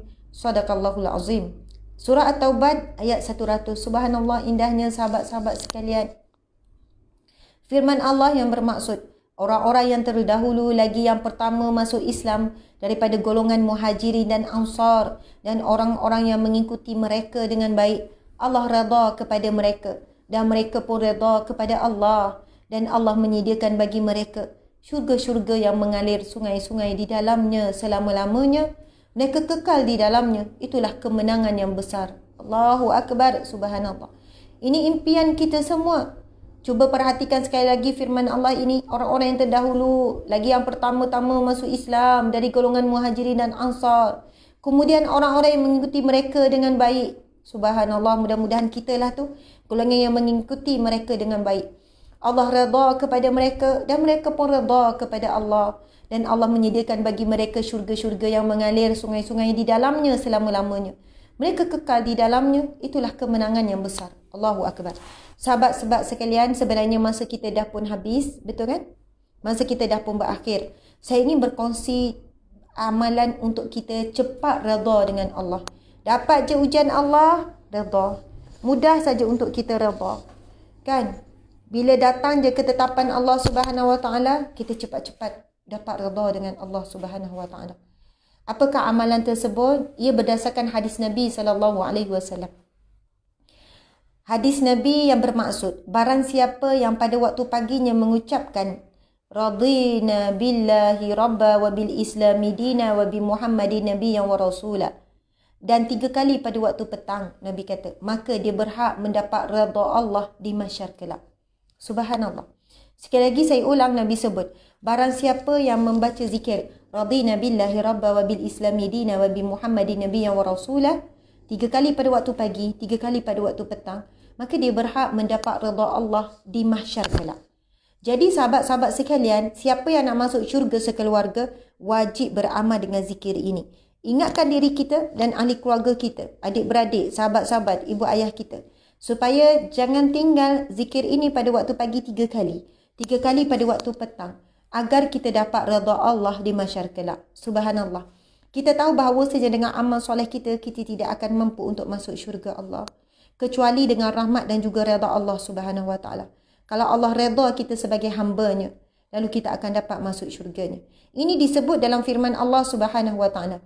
A'udzubillahi minasyaitanir rajim. Bismillahirrahmanirrahim. Ya ayyatuhan nafsul mutmainnah, wahai jiwa-jiwa yang tenang, irji'i ila rabbiki radiyatan mardiyah, kembalilah kepada Tuhanmu dalam keadaan kamu redha dan kamu diredai oleh Allah. Fadkhuli fi ibadi wadkhuli jannati, maka masuklah di kalangan hamba-hambaku yang soleh dan masuklah ke dalam syurgaku. Subhanallah. Firman Allah ini, subhanallah sahabat-sahabat sekalian, adalah satu seruan daripada Allah Subhanahu Wa Taala untuk menjemput masuk hamba-hambanya yang soleh ke dalam syurga Allah. Dan Allah memulakan dengan perkataan, ya ayyatuhan nafsul mutmainnah, wahai jiwa-jiwa yang tenang, irji'i ila rabbiki radiyatan mardiyah, kembalilah kepada Tuhan dalam keadaan kamu redha dan kamu diredai oleh Allah Subhanahu Wa Taala. Sebab itu sahabat-sahabat sekalian, antara ciri-ciri orang yang redha kepada Allah ialah ciri yang paling utama dan yang pertama, sahabat-sahabat sekalian, bukan orang tu bila dapat ujian terus boleh terima, tidak. Itu juga ciri-ciri orang yang redha kepada Allah. Tapi ciri yang paling utama hamba ataupun manusia redha kepada Allah adalah dia mentaati segala perintah Allah dan dia meninggalkan larangan Allah. Ini disebutkan dalam banyak kalam alim ulama, definisi maksud erti manusia redha kepada Allah. Kenapa kita sebutkan demikian? Kenapa para ulama sebutkan demikian? Pengertian redha adalah ia menerima segala ketetapan hukum hakam Allah Subhanahu Wa Taala. Itu erti redha yang pertama dan yang paling utama. Jadi ciri-ciri orang yang redha adalah dia terima apa saja. Apa yang Allah perintah dia buat. Dia tidak lawan. Dia tidak cari alasan. Dia tidak tangguh-tangguhkan. Sebab dia seorang yang redha dengan segala ketetapan Allah. Kalau kita masuk sekolah dulu kan, kita kan redha je dengan peraturan sekolah. Kita tak ada pergi jumpa dengan guru besar. Saya tak setuju ni pakai baju warna putih cepat kotor. Saya nak tukar pakai baju biasa je. Macam mak saya lah pergi sekolah kan boleh pakai baju biasa. Nak tukar pakai t-shirt senang, tak payah gosok. Saya tak setuju. Tak ada, kita daripada kecil sampai habis sekolah menengah redha je kita dengan segala peraturan yang ditetapkan oleh pihak sekolah. Dan sekolah buat perubahan waktu, redha juga. Sekolah tetapkan masuk kelab itu, kelab ni, redha juga, tak lawan. Kan, sekolah tetapkan waktu peperiksaan, redha juga, tak ada. Tak setujulah, boleh tak lambatkan 2 minggu. Redha saja. Dan akhirnya daripada kesan kita redha, segala peraturan yang ditetapkan, sekolah ke apa di tempat kerja sekarang, walaupun kita tak puas hati, redha je kan. Sebab itu redha ini, bila redha terhadap hukum hakam ketetapan Allah, bukan tunggu ikhlas. Buatlah walaupun tak ikhlas, kita tetap akan berjaya. Sebab apa sahabat-sahabat yang mati Allah sekalian? Kita banyak tak redha dengan peraturan universiti contoh. Peraturan itu, peraturan ini, tapi kita ikut. Kalau ikutkan nafsu kita, kita tak nak buat. Tapi sebab itu peraturan kita redha saja. Akhirnya kita berjaya walaupun kita buat dalam keadaan terpaksa. Kita tetap berjaya menempuh alam sekolah, menempuh alam universiti. Kita masuk pula kerja, macam-macam peraturan. Kan, masuk waktu ni, balik waktu ni. Kalau ikut kita nak masuk pukul berapa, nak balik pukul berapa, apa yang jadi kepada kita. Mungkin majikan kata, kenapa kamu masuk sesuka hati, keluar kerja sesuka hati? Saya tak redha dengan peraturan ni. Kalau kamu tak redha, saya pun tak redha dengan kamu sebagai pekerja, kamu berhenti hari ni. Jadi kita bimbang sahabat-sahabat sekalian. Jika kita tidak memahami erti redha yang sebenar. Hakikat redha yang paling utama dan pertama adalah redha kepada setiap hukum hakam Allah. Cuba cek hari ini, ada tak perbuatan kita melawan ketetapan Allah, melawan kehendak Allah. Cek pakaian kita sahabat-sahabat sekalian. Cek apa yang kita buat di rumah kita. Cek telefon kita, adakah apa yang kita buat Allah redha? Apa yang kita tulis, adakah Allah redha? Apa yang kita cakap, adakah Allah redha? Dan cuba cek ada tak apa larangan Allah yang masih kita buat. Kita bimbang ada lagi apa yang Allah larang, apa yang Allah benci kita masih buat. Jadi sebab itu bila kita sebut perkataan radina billahi rabba, ya Allah kami redha, Allah itu sebagai pentadbirku, Allah sebagai penetap hukum hakamku, Allah sebagai pemutus segala sesuatu. Maka kalimah itu akan membantu kita menjadi hamba Allah yang redha di atas setiap ketetapan Allah. Dan sambung lagi zikir itu, wabil islami dina, dan kami redha Islam itu sebagai agama, din juga membawa masuk cara hidup. Jadi kita mula menukar cara berpakaian cara Islam, cara berhibur cara Islam, cara berjalan cara Islam, cara tidur cara Islam, cara makan minum cara Islam, cara bekerja cara Islam, amanah, efisien dan sebagainya. Sebab itu bila kita sebut dan kami redha Islam sebagai cara hidupku, kita kena buktikan dengan perbuatan. Wabi Muhammadin nabiyyan wa rasula, dan kami redha bahawa Nabi Muhammad itu adalah nabi kami dan juga utusanmu ya Allah, dan juga ikutan kami. Sebab itu bila kita amalkan zikir ini 3 kali pagi 3 kali petang sahabat-sahabat sekalian, kalau ada yang tanya, ustazah mudahnya nak dapat redha Allah di mahsyar, ulang je zikir ni 3 kali pagi 3 kali petang dah dapat redha Allah, semudah itu ke ustazah? Jawapannya tidak. Sebenarnya hasil daripada zikir ini, kalau kita istiqamah, baca pagi 3 kali, baca petang 3 kali, insya-Allah. Mungkin selepas 1 minggu, mungkin selepas 1 bulan, baca dengan penghayatan dia, fahami maksud dia dan sebagainya. Mungkin selepas beberapa lama kita istiqamah baca, kita akan mula berubah. Itulah jalan untuk dapat redha Allah. Dan antara ciri-ciri zikir ataupun doa seseorang itu makbul apabila dia mula berusaha ke arah itu. Itulah ciri-cirinya. Masya Allah. Dan bayangkan tuan-tuan puan-puan, kita duduk zikir radina billahi rabba, kami redha Allah sebagai Tuhanku, Allah sebagai pentadbirku, kami redha Islam sebagai agama dan cara hidupku, kami redha ya Allah bahawa Nabi Muhammad itu ikutanku ya Allah. Akhirnya Allah berikan kita makbul doa zikir kita tu. Akhirnya kita mula mudah untuk berubah. Kita mula berubah sikit demi sedikit. Kita mula meninggalkan semua perbuatan-perbuatan yang maksiat dan sebagainya. Sebenarnya susah nak tinggalkan. Kita mula mengubah semua yang kita lakukan mengikut sunnah Nabi. Nak masuk tandas, teringat. Kalau Nabi masuk tandas, tangan kiri. Baca doa dulu. Nak keluar tandas pun beringat. Nak masuk rumah pun beringat. Nak pakai baju pun beringat. Kan? Nak start kereta pun nak baca apa. Sebab kita dah sebut tu. Dan kami redha bahawa Nabi Muhammad itu adalah ikutanku. Masya Allah, sahabat-sahabat yang mati Allah sekalian. Jangan kita pelekehkan zikrullah dan pelekehkan merendahkan doa. Sebab daripada doa itu boleh mengubah kehidupan kita. Masya Allah, Allahu Akbar. Baiklah sahabat-sahabat sekalian, 5 minit lagi. Sebenarnya 1 jam saja, tapi sekarang kita dah 1 jam setengah. Yang terakhir kita nak sentuh sikit tingkatan ihsan dalam ibadah. Menurut Ibnu Qayyim Al-Jauziyah, ihsan memiliki 3 tingkatan sebagaimana berikut. Pertama, kebaikan dalam niatnya. Di mana setiap orang harus mengarahkan perhatian menuju Allah. Ibnu Qayyim Al-Jauziyah menyebutkan ihsan mempunyai 3 tingkatan. Yang pertama pada hati. Kemudian pada tingkat ini seseorang harus memasang niat dan motivasi yang kuat. Namun ia harus membekalkan dirinya dengan ilmu supaya niat dan tujuannya tidak melencong dan keluar pada syariat. Kedua, tingkat ihsan. Yang kedua iaitu kebaikan dalam sikap dan perilaku.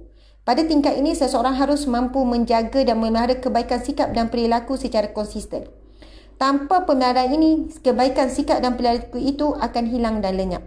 Selanjutnya, dia harus berusaha menjadikan kebaikan sikap dan perilaku itu sebagai penampilannya. Maksudnya memang macam itulah perangai dia. Kalau berjalan, kalau bercakap, kan, kalau makan, dia dah cuba konsisten dan akhirnya itulah penampilannya sehingga tidak mudah dipengaruhi oleh situasi dan cabaran yang mendatang. Walaupun masa tu dia pergi program di hotel contohnya. Semua orang minum berdiri, makan berdiri waktu rehat. Sebab hotel kadang-kadang dia tak ada sedia tempat duduk. Kita pun tetap tak mampu nak minum dan makan berdiri. Cari juga tempat yang boleh kita duduk. Walaupun tak up to date sangat, tak ikut macam orang ramai. Sebab kita dah biasa dah. Perbuat baik itu, sunnah Nabi itu dah jadi amalan harian kita. Kita tak boleh terpisah dah lagi daripada amalan-amalan sunnah Nabi. Namun pada tingkat ini dia harus tetap menyembunyikan dan merahsiakan kebaikan-kebaikannya. Kerana memperlihatkan kebaikan bukanlah cara hidup orang yang bertakwa. Allahu Akbar. Sebaliknya memperlihatkan kebaikan secara terbuka dapat diterima jika memang ada kepentingan untuk itu atau dipandang boleh membawa kemaslahatan yang lebih besar kepada orang lain. Baiklah, Ibnu Qayyim memberikan kita peringatan. Jika kita melakukan amalan kebaikan, sebaiknya kita sembunyikan sebab ia lebih dekat dengan keikhlasan, boleh menjaga niat dan hati kita. Namun sekiranya ada keadaan yang apabila kita melakukan kebaikan, kita masih mampu mengawal hati kita dan kebaikan yang kita pertontonkan, perlihatkan di hadapan orang itu mendatangkan kebaikan, masalah yang lebih banyak, maka disarankan ataupun dibolehkan untuk kita menunjukkan. Contoh, ada orang yang melakukan kebaikan lalu diperlihatkan supaya orang lain juga motivasi untuk melakukan perkara yang sama.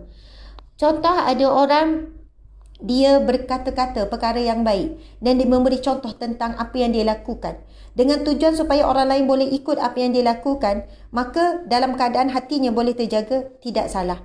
Contohnya, kadang-kadang saya sendiri berkongsi tentang bab pendidikan anak-anak. Kongsikan pengalaman dan hasilnya. Bukan dalam keadaan memuji diri, hanya berkongsi bagaimanakah kaedah. Jadi mungkin dalam keadaan situasi tersebut kita menyebut apa kebaikan yang kita telah lakukan. Maka jika tujuan untuk memberikan pengajaran, maka dibenarkan. Subhanallah. Sahabat-sahabat yang dirahmati Allah sekalian. Seterusnya, tingkatan yang ketiga. Tadi berbuat ihsan bermula daripada hati, kemudian perbuatan.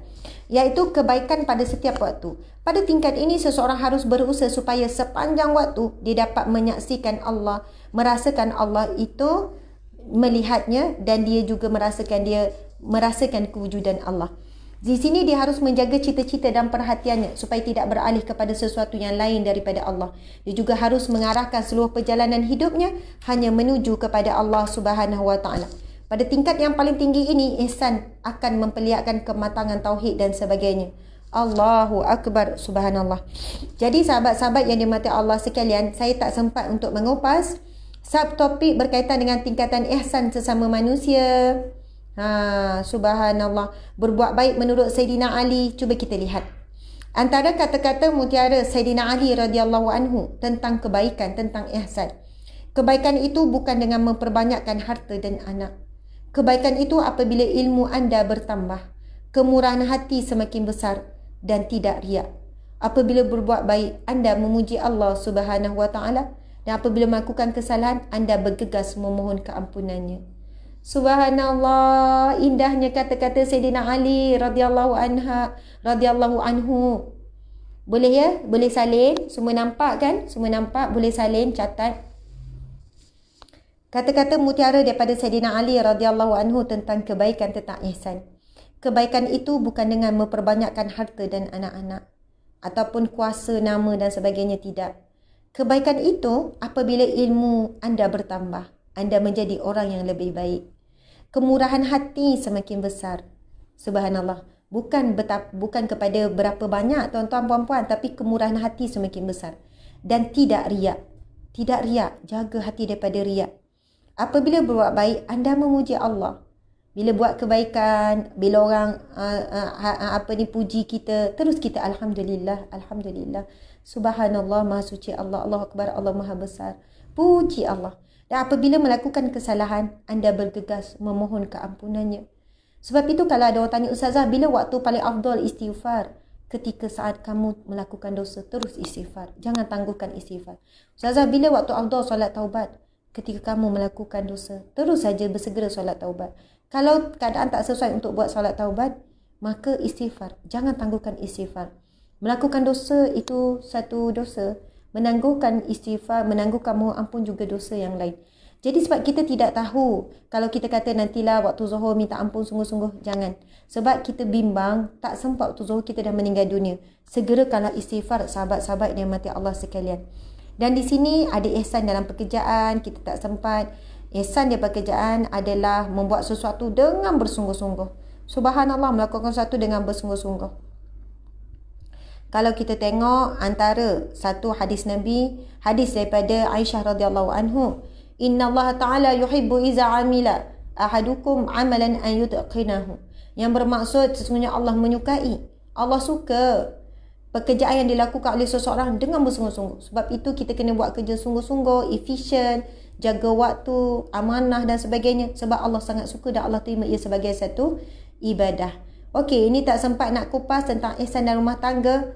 Masya Allah. Dan kisah teladan, jangan memandang rendah kebaikan yang dilakukan. Okey, ini last. Nak dengar tak satu kisah? Kisah tauladan berkenaan dengan berbuat kebaikan. Subhanallah, Allahu Akbar. Baiklah. Kisah ini berkenaan dengan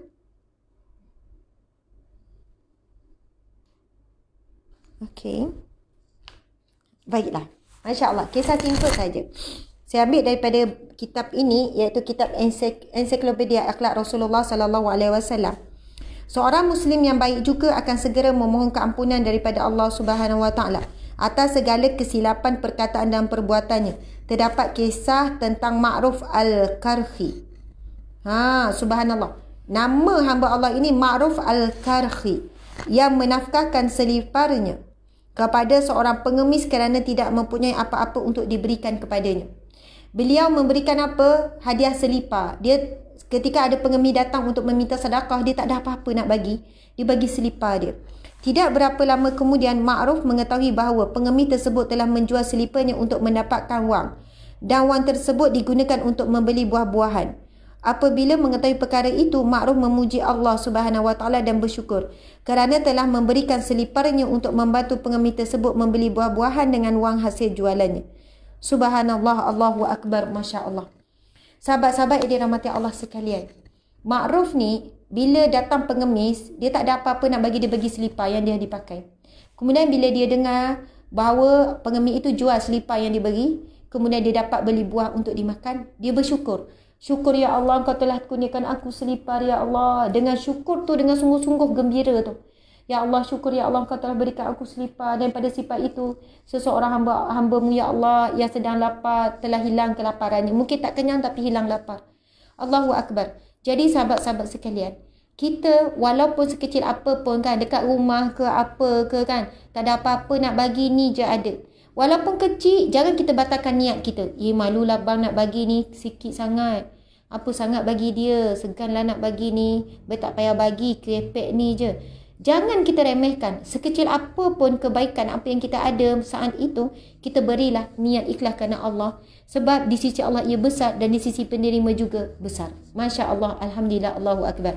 Sahabat-sahabat yang dirahmati Allah sekalian, izinkan saya nak berkongsi dengan sahabat-sahabat. Kalau boleh jangan tinggalkan lagi sebab masa sebenarnya dah suntuk. Dik boleh pusing kepada Ustazah. Nak buang pula. Saya nak berkongsi ini ringkas saja. Bagi masa saya, sahabat-sahabat sekalian, 10 minit. InsyaAllah betul-betul 10 minit. Saya nak berkongsi dengan sahabat-sahabat semua tentang ada 2 planner. Ini planner by Ustazah Asma Harun. Dik, yang ni kena pindah sini. Planner by Ustazah Asma Harun. Planner by Ustazah Asma Harun. Planner ini sedang dibuka untuk kenapa tu? Planner ni sedang dibuka untuk pre-order. Sahabat-sahabat sekalian, Dik tolong ni buka ni. Planner ni sedang dibuka untuk pre-order. Okey. saya nak share kenapa ada dalam kotak. Dia dibawakan dalam 2 kotak. Okey. Saya nak tunjuk satu planner yang pertama, iaitu planner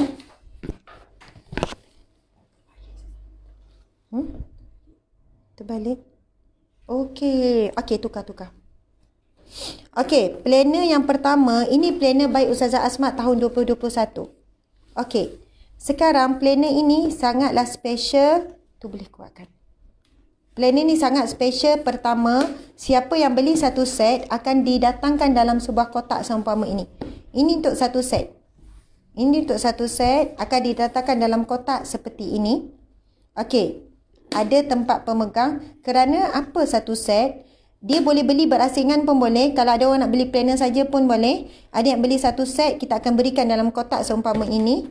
Dalam kotak ini akan ada satu planner. Planner keluarga, sekeluarga menuju syurga. Tajuk planner ini, Ustazah Asma Harun, planner 2021, sekeluarga menuju syurga. Subhanallah.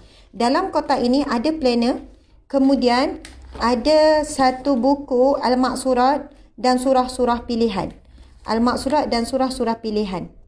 Dengan terjemahan.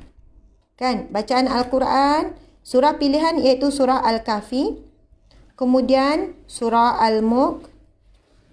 Surah-surah pilihan ni iaitu surah Al-Kahfi, surah Yasin, surah Ar-Rahman, surah Al-Waqi'ah, surah Al-Mulk. Terjemahan surah dan juga pengenalan dan kelebihan surah Al-Mulk. Setiap surah itu akan diberikan pengajaran dan kelebihan, ada terjemahan dalam setiap surah. Ini Al-Maqsurat dan surah-surah pilihan susunan Ustazah Asma Harun. Ini kalau beli set. Dalam set ini ada apa? Ada buku sekeluarga menuju, bukan buku, ini planner, dan diberikan juga bersama iaitu Tazkirah Time, satu buku untuk seisi keluarga buat tazkirah.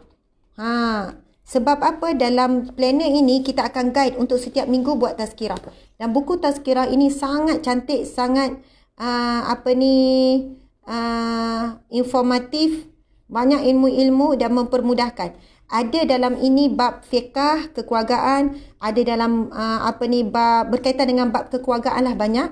InsyaAllah ilmu-ilmu ini membantu untuk menuju sekeluarga menuju syurga. Kemudian dalam kotak ini juga diberikan kalender untuk ditampal, kemudian akan ada bookmark. Sekarang saya nak tunjuk sekejap saja sahabat-sahabat sekalian bagaimana rupa planner sekeluarga menuju syurga. Subhanallah, cuba tengok. Dia sentiasa hampir. Ini permulaannya, ada gambar saya satu keluarga, tapi sahabat boleh ubah ya, boleh tukar tanpa gambar keluarga, tapi di sini pun ada ruang, ada doa, subhanallah, doa memohon rahmat dan sebagainya. Ada doa berkenaan dengan kekeluargaan lah. Di sini adanya kalender tarikh-tarikh penting. Kemudian ada kalender bagi kalender Masihi. Kemudian ada kalender Hijrah. Kalender yang mudah untuk kita tengok. Kemudian di sini ada jadual. Ini saya tunjuk laju-laju ya sahabat sekalian. Sebab planner ini dibuat bukan sekadar planner biasa-biasa. Ia satu planner yang membantu kita untuk merencana sebuah keluarga menuju syurga. Sebab itu pengisian planner ini sangat padat. Kita ada satu muka surat target khatam Al-Quran untuk setiap bulan. Contoh, bulan 1 sampailah 1 hari bulan hingga 30 hari bulan, Januari hingga Disember. Jadi ini target khatam Al-Quran bagi setiap isi keluarga. Di bawah ada senarai nama tadarus. Jadi letakkan nama ahli keluarga.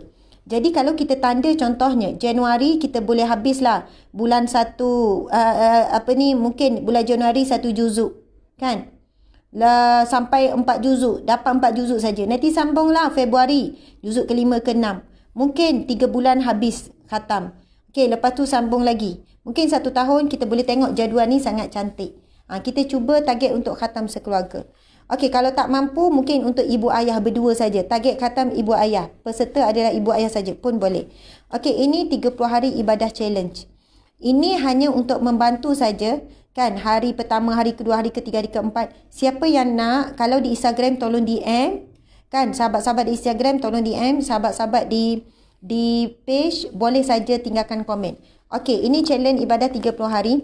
Kemudian kita ada Al-Kahfi challenge. Al-Kahfi, jom Al-Kahfi setiap hari Jumaat. Okey, sini ada nama, boleh letak nama ahli keluarga, mak, ayah, anak-anak kan, letak nama ahli keluarga. Kemudian kalau kita tengok Januari, Februari, Mac sampai Disember. Di sini ada 10 ayat terawal surah Al-Kahfi kita masukkan, masya-Allah. Kemudian kita tengok Januari minggu pertama, minggu kedua, minggu tiga, minggu keempat. Nanti tanda, tinggal tanda je, tanda-tanda. Kan Februari minggu pertama, maksud minggu pertama ni setiap hari Jumaat. Kan jom Al-Kahfi setiap Jumaat. Ini tanda pada hari Jumaat. Kan sebab itu ada buat 4. Pada setiap bulan ada 4. Okey, sekarang cuba kita tengok lagi. Okey, sekarang Al-Mulk pula. Surah Al-Mulk challenge. Di sini ada awal surah Al-Mulk. Cuba kita tengok.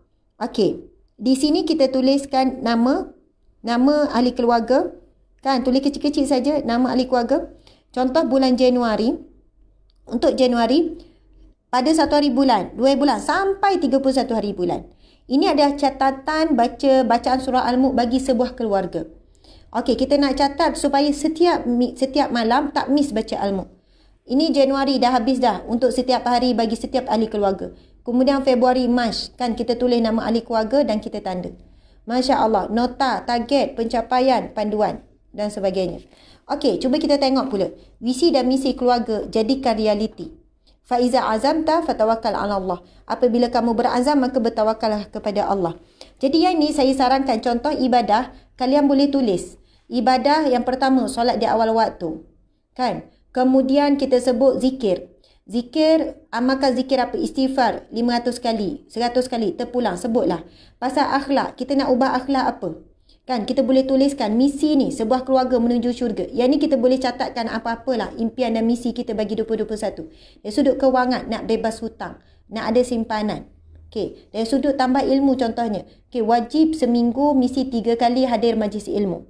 Kalau tak dapat yang real, yang online, seisi keluarga mesti dengar ceramah. Boleh. Lepas tu tambah ilmu lagi, kita boleh tulis wajib beli buku dan khatam 1 buku dalam 1 bulan.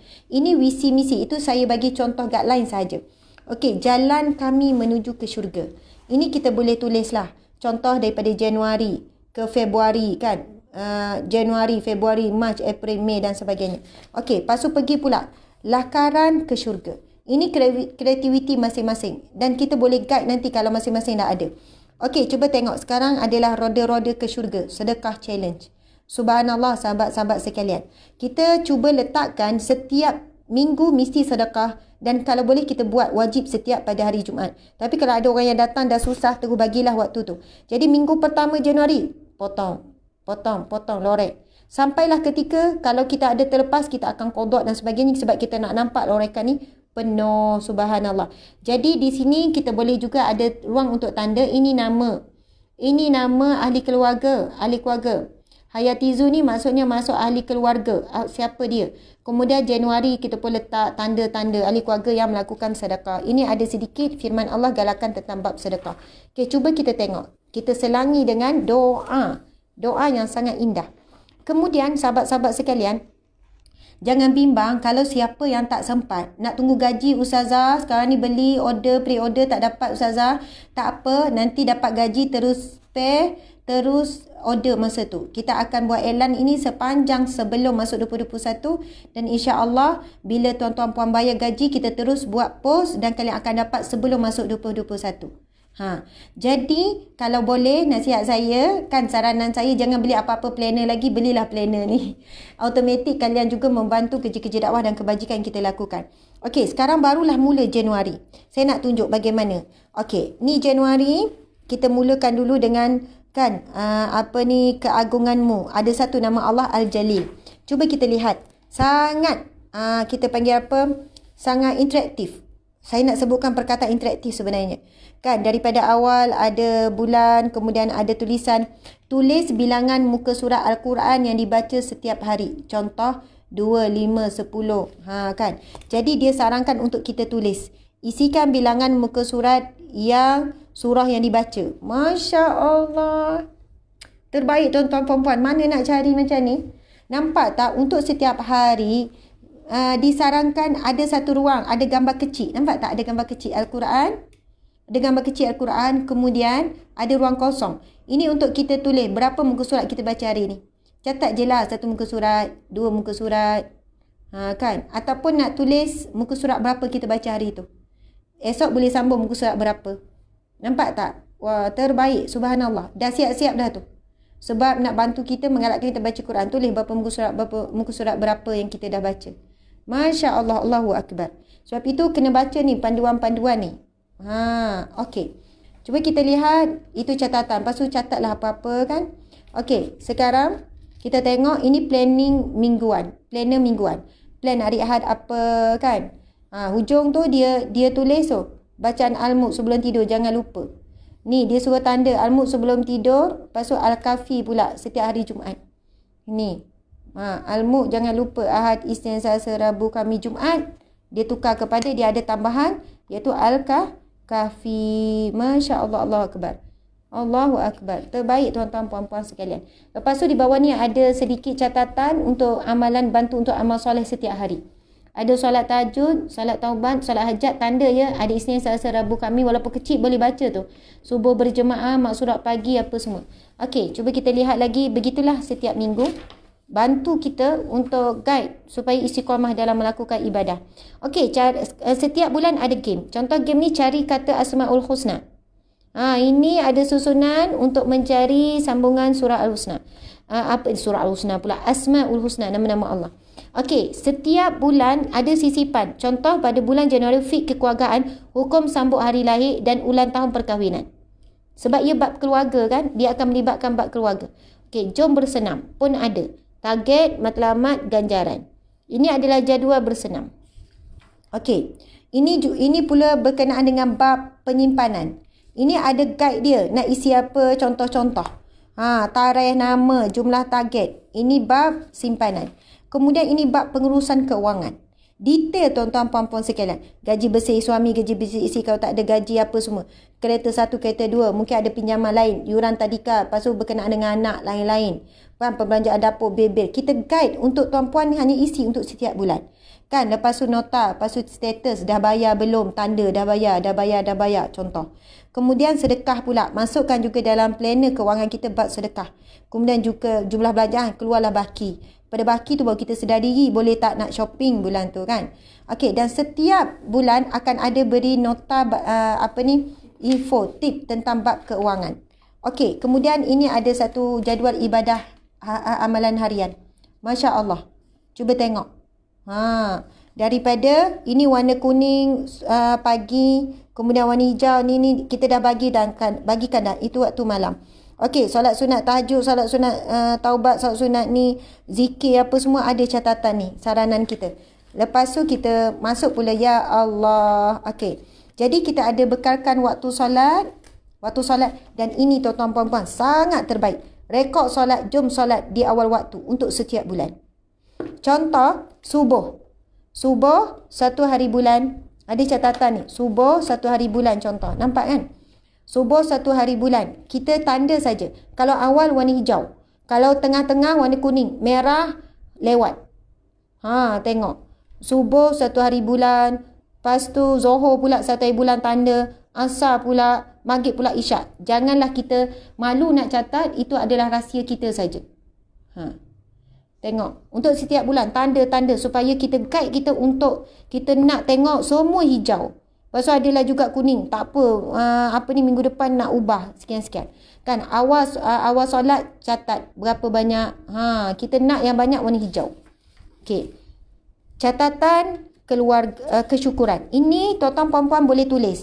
Setiap apa yang kita dapat, tulis terus. Alhamdulillah, syukur. Dan untuk pengetahuan, nanti bila dah siap betul-betul, ini mock-up ni. Sebab sekarang dah tempoh percetakan, dah nak siap. Kita akan diberikan kulit tebal. Ini adalah hard cover nanti dapat. Ini kulit nipis ni. Jadi kita akan dapat hard cover. Okey, seterusnya. Macam itulah. Catatan kesyukuran dah masuk bulan Februari. Samalah kita akan mengulangi kembali apa yang dibuat. Cuma ada perbezaan pada setiap hujung.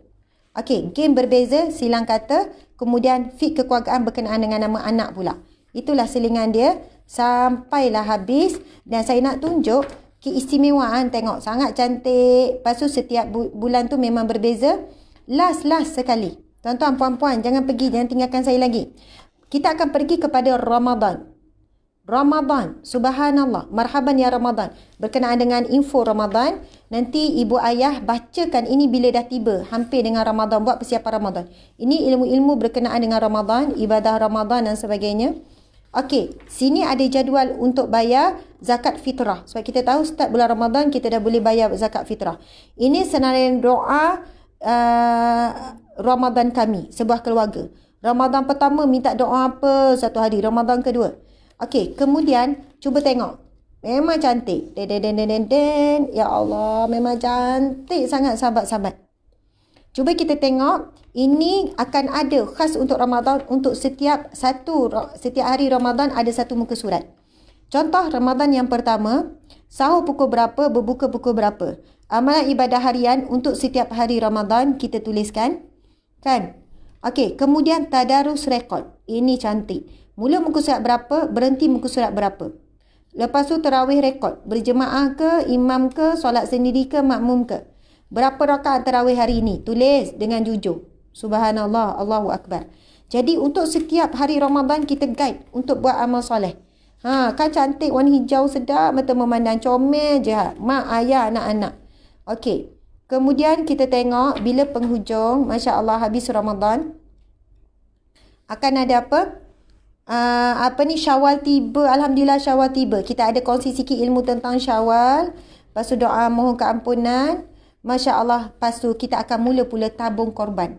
Habis Ramadan, bersiap sedia untuk menyambut Hari Raya Aidul Adha. Ini comel lembu putih. Mana nak dapat lembu comel macam ni? Kan? Lembu kebau semua macam comel. Jadi ini untuk korban. Masya Allah. Itu sebitan lalu tentang planner keluarga yang sangat interaktif. Dan saya nak tunjuk sepintas lalu sahabat, planner menjadi wanita paling bahagia. Ustazah Asma Harun, planner 21 wanita paling bahagia. Sebab apa? Saya tahu ada wanita ramai kata, Ustazah, kenapa planner keluarga? Saya perempuan, saya tak kahwin lagi. Kan sedih lah kalau beli planner keluarga sebab dia lebih kepada aktiviti kekeluargaan. Jadi untuk wanita di luar sana ada planner khas untuk anda. Planner wanita paling bahagia. Baik Ustazah Asma Harun. Masya Allah. Tak suka gambar saya, ganti gambar sendiri. Ini ada gambar untuk anda. Tampal gambar kenangan manis anda di sini. Perempuan kan suka ambil gambar. Okey. Jadi ni jadualnya untuk wanita. Masya Allah, Allahu Akbar. Ada jadual. Dan bila sebut planner untuk wanita, memang penuh kewanitaan dah. Ini pun nanti akan kulit tebal. Sebab itu harganya sebenarnya sangat murah. Bagi saya, pengalaman saya tengok planner-planner di luar sana. Yang setebal ini, tebal tuan-tuan puan-puan sekalian, sangat tebal. Kemudian kulit tebal pula nanti, kulit keras. Harganya ada RM98. RM98 dengan colourful, dengan interaktif, dengan banyaknya isi kandungan. Ini adalah Asmaul Husna dengan terjemahan. Kemudian kita ada target khatam Al-Quran untuk wanita. Lepas tu target untuk amal soleh. Kemudian ada Al-Kafi Challenge macam kita terangkan tadi. Kemudian ada Al-Mulk Challenge seperti yang kita terangkan tadi. Kemudian ada bab berkaitan dengan wanita. Tengok ciri-ciri wanita yang paling bahagia. Kita masukkan ciri-ciri wanita yang paling bahagia. Lepas tu jadikan ia realiti. Ini impian-impian yang kita boleh tulis para wanita sekalian. Ini jalan menuju ni. Laju-lajulah saya tulis ya. Saya menuju syurga. Jalan saya menuju syurga. Okey, roda-roda ke syurga. Ini adalah cara cabaran bersedekah. Macam tadi juga. Cuba tengok berkenaan dengan isu wanita, duhai wanita dalam berhias sekian-sekian. Masya Allah. Okey, masuk Januari. Kan cantik kan? Kalender khas wanita penuh dengan kewanitaan. Okey, kemudian ada catatan minum air ni. Tulis dia berapa gelas. Sebab kita nak kalau boleh minum air tu cukup 8 gelas sehari. Paling kurang ya 8 gelas sehari. Sangat bagus untuk kecantikan, kulit dan sebagainya. Okey, kalau kita tengok pada hari, inilah catatan kita. Untuk setiap hari kan berapa muka surat dan sebagainya. Surah Al-Mulk, pencapaian mingguan, catat tu muka surat terakhir kita baca dan sebagainya. Ini tinggal tanda je. Tahajud tek untuk setiap minggu. Kan witir tek. Kenapa bunyi tek. Okey, ni waktu solat. Ini juga rekod solat. Jom solat di awal waktu kan. Tapi tukar pula biru muda, kuning, merah. Okey, ni untuk wanita. Kemudian ada senarai ibadah wanita paling bahagia. Kan, tinggal tanda saja untuk setiap bulan. Masya Allah. Kita tengok. Ni, jom bersenam pun ada. Tandakan. Dan kita bawakan gambar senaman-senaman yang mudah. tanda. Isnin, bersenam tak? Selasa. Kalau kita buat semua ni, tuan-tuan puan-puan, percayalah, challenge untuk kurus pada tahun 2021 akan tercapai. Yang ni, yang tali skipping ni, ini sangat bagus. Untuk semua badan semua terlibat buat tali skipping. Murah saja, boleh tali skipping murah, kedai RM2 pun boleh. Buat catatan mingguan ni. Setiap bulan mesti, setiap hari mesti buat senaman. Okey, tip wanita bahagia. Okey, contoh. Okey, ni berkenaan dengan wanita semua ni. Berkenaan dengan wanita. Lepas tu bab simpanan. Dan antara yang menarik banyak berkenaan dengan wanita solehah. Lepas tu, kita akan sisipkan bersama kisah wanita solehah. Sebab itu nama planner ni adalah planner wanita. Jadi kalau ada orang usaha nak beli dua-dua, satu untuk keluarga, satu untuk saya sendiri, boleh. Jawapannya boleh, belilah. Dan setiap bulan ada game color. Kita ada beri contoh, kemudian anda color di sebelah. Nak ubah color pun tak ada masalah. Luangkan masa untuk diri sendiri, main color-color, cat sampai habis, dah siap, boleh potong tanpa di dinding. Sebab akan keluar perkataan, ada nama-nama pujian. Subhanallah. Jadi bukan saja-saja. Okey, ini muslimah bingo. Kalau buat lorek, dah buat lorek sampai boleh bingo semua. Bingo semua. Sebab kita nak biarlah lengkap bingo kita. Ini pun berkenaan dengan wanita. Kemudian catatan kesyukuran bagi kita wanita. Tulis apa yang kita syukuri. Setiap hari tulis. Jangan takut dengan ujian, tapi takut jika tidak dapat pertolongan dan rahmat daripada Allah semasa ujian. Ustazah Asma Harun. Cantik kan? Begitulah setiap bulan. Dia akan berubah. Dia akan berubah setiap bulan di bahagian info-info, ilmu-ilmu yang dikongsikan. Tengok, indahnya menutup aurat. Cantik kan? Masya Allah, Allahu Akbar. Okey, pada bulan ni, cerita tentang Khasab binti Amr. Ada kisah-kisah wanita yang diselit, kemudian ada tentang bab kewanitaan. Masya Allah. Okey, cuba tengok. Okey, bingo muslimah. Kemudian tengok pula seterusnya. Memang cantik tuan-tuan puan-puan. Okey, tengok bulan seterusnya. Perkataan Masya Allah pula. Dan warna tu sangat striking. Saya sarankan nanti bila nak color, beli watercolor. Betul, belilah watercolor. Masya Allah. Layan diri, luang masa. Okey, kita tengok. Cantik kan? Cantik sangat. Masya Allah. Ucapan astagfirullah. Tengok, di-share. Memang cantik sekali.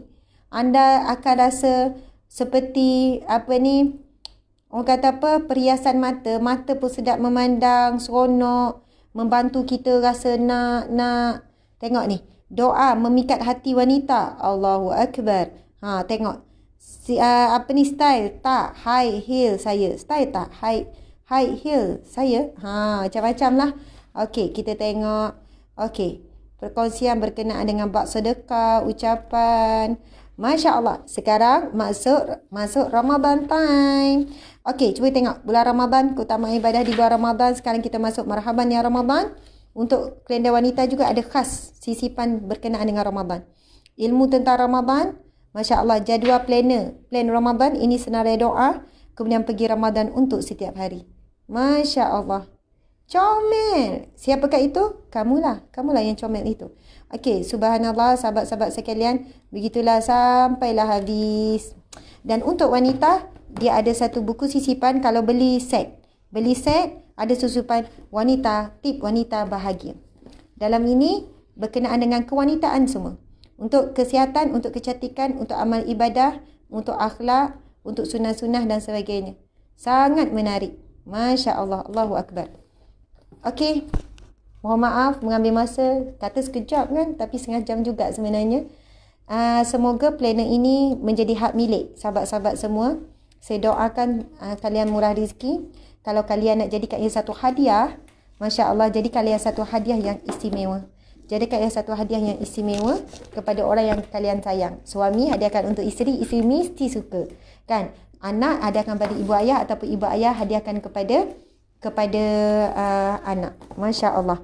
Dapatkan planner istimewa baik Ustazah Asma Harun, 2 planner. Pertama, planner keluarga dan yang kedua, planner wanita. Dan kedua-duanya kemasan yang sangat cantik dan menarik, lengkap, informatif dan sebagainya. Dan kemudian akan diberi kemasan dia, finishing dia adalah berkulit keras nanti. Berkulit keras.